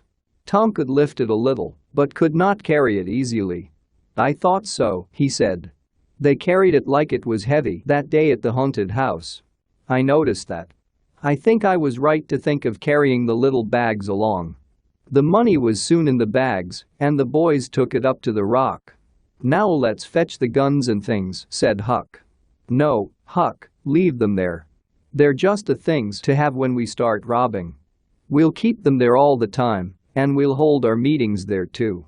Come along, Huck, we've been in here a long time. It's getting late, I think. I'm hungry too. We'll eat and smoke when we get to the boat." They were soon eating and smoking in the boat. As the sun sank down they set out and landed shortly after dark. "Now, Huck," said Tom, "we'll hide the money in the widow's woodshed, and I'll come up in the morning and we'll count it and divide. Then we'll hunt up a place out in the woods for it, where it will be safe. Wait till I run and borrow a little handcart. I won't be gone a minute." He disappeared and soon returned with the handcart, put the 2 small bags into it, threw some old rags on top of them, and started off. When the boys reached the Welshman's house, they stopped to rest. Just as they were about to move on, the Welshman stepped out and said, "Hello, who's that?" "Huck and Tom Sawyer." "Good. Come along with me, boys. You are keeping everybody waiting. Here, hurry up, run ahead. I'll pull the handcart for you." "Why, it's not as light as I thought. What have you got in it, bricks or old metal?" "Old metal," said Tom. "I judged so. Hurry along, hurry along." The boys wanted to know what the hurry was about. "Never mind, you'll see when we get to the widow Douglas's." Soon, the children found themselves pushed into Mrs. Douglas's living room. Mr. Jones left the handcart near the door and followed. The place was brightly lighted, and everybody that was of any importance in the village was there. The Thatchers were there, the Harpers, the Rogerses, Aunt Polly, Sid, Mary, the minister, and a great many more, and all dressed in their best. The widow received the boys pleasantly. They were covered with clay. Aunt Polly's face turned red. She frowned and shook her head at Tom. Mr. Jones said, "Tom wasn't at home yet, so I gave him up. But I came across him and Huck right at my door, and so I just brought them along in a hurry." "And you did just right," said the widow. "Come with me, boys." She took them to a bedroom and said, "Now wash and dress yourselves. Here are 2 new suits of clothes, shirts, socks, everything complete. They're Huck's." "No, no thanks, Huck. Mr. Jones bought one and I the other. But they'll fit both of you. Put them on. We'll wait. Come down when you are dressed." Then she left. Chapter 32. Floods of Gold. Huck said, "Tom, we can run away if we can find a rope. The window isn't high from the ground." "Why do you want to run away?" "Well, I am not used to that kind of a crowd. I can't stand it. I'm not going down there, Tom." "Oh. It is nothing. I don't mind it a bit. I'll take care of you." Sid appeared. "Tom," said he, "Auntie has been waiting for you all the afternoon. Mary got your Sunday clothes ready, and everybody's been worried about you." "Sid, what's all this about?" "It's one of the widow's parties that she's always having. This time it's for the Welshman and his sons because they helped her the other night. And say, I can tell you something if you want to know." "Well, what?" "Why, old Mr. Jones is going to tell a secret to the people here tonight. But I heard him tell Auntie today about it as a secret, but I think it's not much of a secret now." "Secret about what, Sid?" "About Huck following the robbers to the widow's." Some minutes later the widow's guests were at the supper table, and a dozen children were at little side tables in the same room. At the proper time Mr. Jones made his little speech. He thanked the widow for the honor she was doing himself and his sons. Then he told his secret about Huck's share in the adventure. The widow thanked and praised Huck so much that he became more uncomfortable. The widow said she wanted to give Huck a home under her roof and have him educated. When she could spare the money she would let him start a business. Tom's chance had come. He said, "Huck doesn't need it. Huck's rich." There was silence for a moment. Tom broke it. "Huck's got money. Maybe you don't believe it, but he's got lots of it." "Oh, you needn't smile, I think I can show you." You just wait a minute." Tom ran out of doors. The people looked at each other, then at Huck. But he said nothing. "Sid, what's wrong with Tom?" said Aunt Polly. "Well, I can never make him out." Tom entered, struggling with the heavy bags. He poured the yellow coins upon the table and said, "There, what did I tell you? Half of it is Huck's and half of it is mine." The sight took everybody's breath away. Nobody spoke for a moment. Then they asked him to explain. Tom told the story. It was long, but full of interest. When he had finished, the money was counted. The total was a little over $12,000. It was more than anyone present had ever seen at one time before, though several persons there were worth much more than that in property. Chapter 33. Respectable Huck joins the gang. Tom and Huck's discovery caused great excitement in the poor little village of St. Petersburg. Every haunted house in St. Petersburg and the neighboring villages was searched for hidden treasure. Wherever Tom and Huck appeared, they were admired and stared at. Their sayings were treasured and repeated. The village paper published pictures of the boys.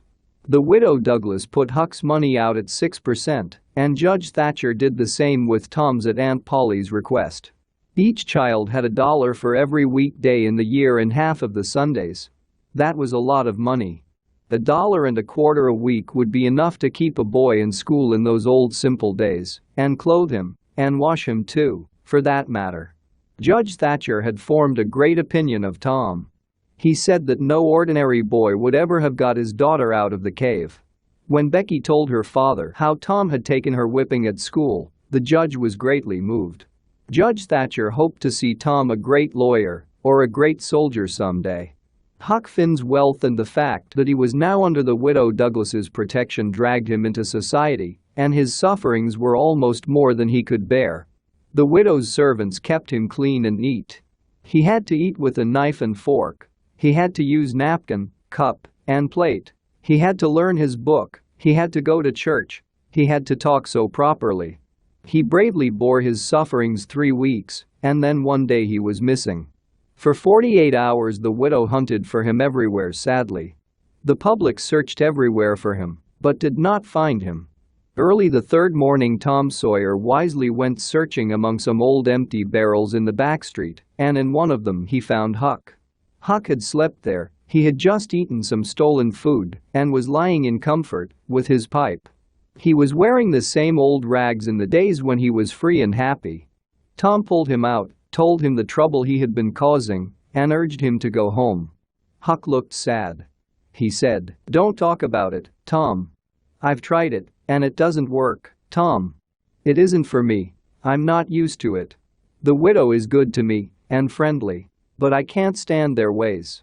She makes me get up just at the same time every morning. She makes me wash. She won't let me sleep in the woodshed. I have to wear the clothes that just kill me, Tom. They don't seem to let any air get through them. And they're so nice that I can't sit down, or lie down, nor roll around anywhere. I have to wear shoes all Sunday. The widow eats by a bell. She goes to bed by a bell. She gets up by a bell. Everything's so regular one can't stand it." "Well, everybody does that way, Huck. Tom, I'm not everybody, and I can't stand it. And food comes too easily. I have to ask to go fishing. I have to ask to go swimming. The widow wouldn't let me smoke. She wouldn't let me shout before folks. And besides, that school's going to open, and I'd have to go to it. Well, I wouldn't stand that, Tom. Look here, Tom, being rich is just worry, and sweat, and wishing you were dead all the time. Now these clothes suit me, and this barrel suits me. I'm not going to leave them anymore. Tom, I wouldn't have got into all this trouble if it hadn't been for that money. Now you just take my share of it along with yours, and give me 10 cents sometimes, not many times, because I don't care for a thing, unless it's hard to get. You go and beg the widow to let me go." "Oh, Huck, you know I can't do that. It isn't fair, and besides if you'll try this thing just a while longer you'll come to like it." "Like it?" "Yes, as if I'd like a hot stove, if I were to sit on it long enough." "No, Tom, I won't be rich, and I won't live in those houses. I like the woods, and the river, and barrels, and I'll stick to them too. Just as we've got guns, and a cave, and are just ready to rob, this foolish widow has got to come up and spoiled it all. Tom saw his opportunity. Look here, Huck, being rich isn't going to keep me back from turning robber. No. Oh, are you serious, Tom? Yes. But Huck, we can't let you into the gang if you aren't respectable, you know. Huck looked disappointed. You can't let me in, Tom? Didn't you let me become a pirate? Yes, but that's different. A robber is of a higher class than a pirate is, as a rule. In most countries they're of very high class, dukes and such. Now, Tom, haven't you always been friendly to me? You wouldn't keep me out, would you, Tom? You wouldn't do that now, would you, Tom? Huck, I wouldn't want to, and I don't want to, but what would people say? Why, they'd say, Tom Sawyer's gang. Pretty low people in it. They'd mean you, Huck. You wouldn't like that, and I wouldn't. Huck was silent for some time, thinking. Finally he said, well, I'll go back to the widow for a month and see if I can come to stand it, if you'll let me belong to the gang, Tom. All right, Huck. Come along, old fellow, and I'll ask the widow not to be so hard on you, Huck. Will you, Tom, now will you? That's good. When are you going to start the gang and turn robbers? Oh, right away. We'll get the boys together and swear, maybe. What's that for?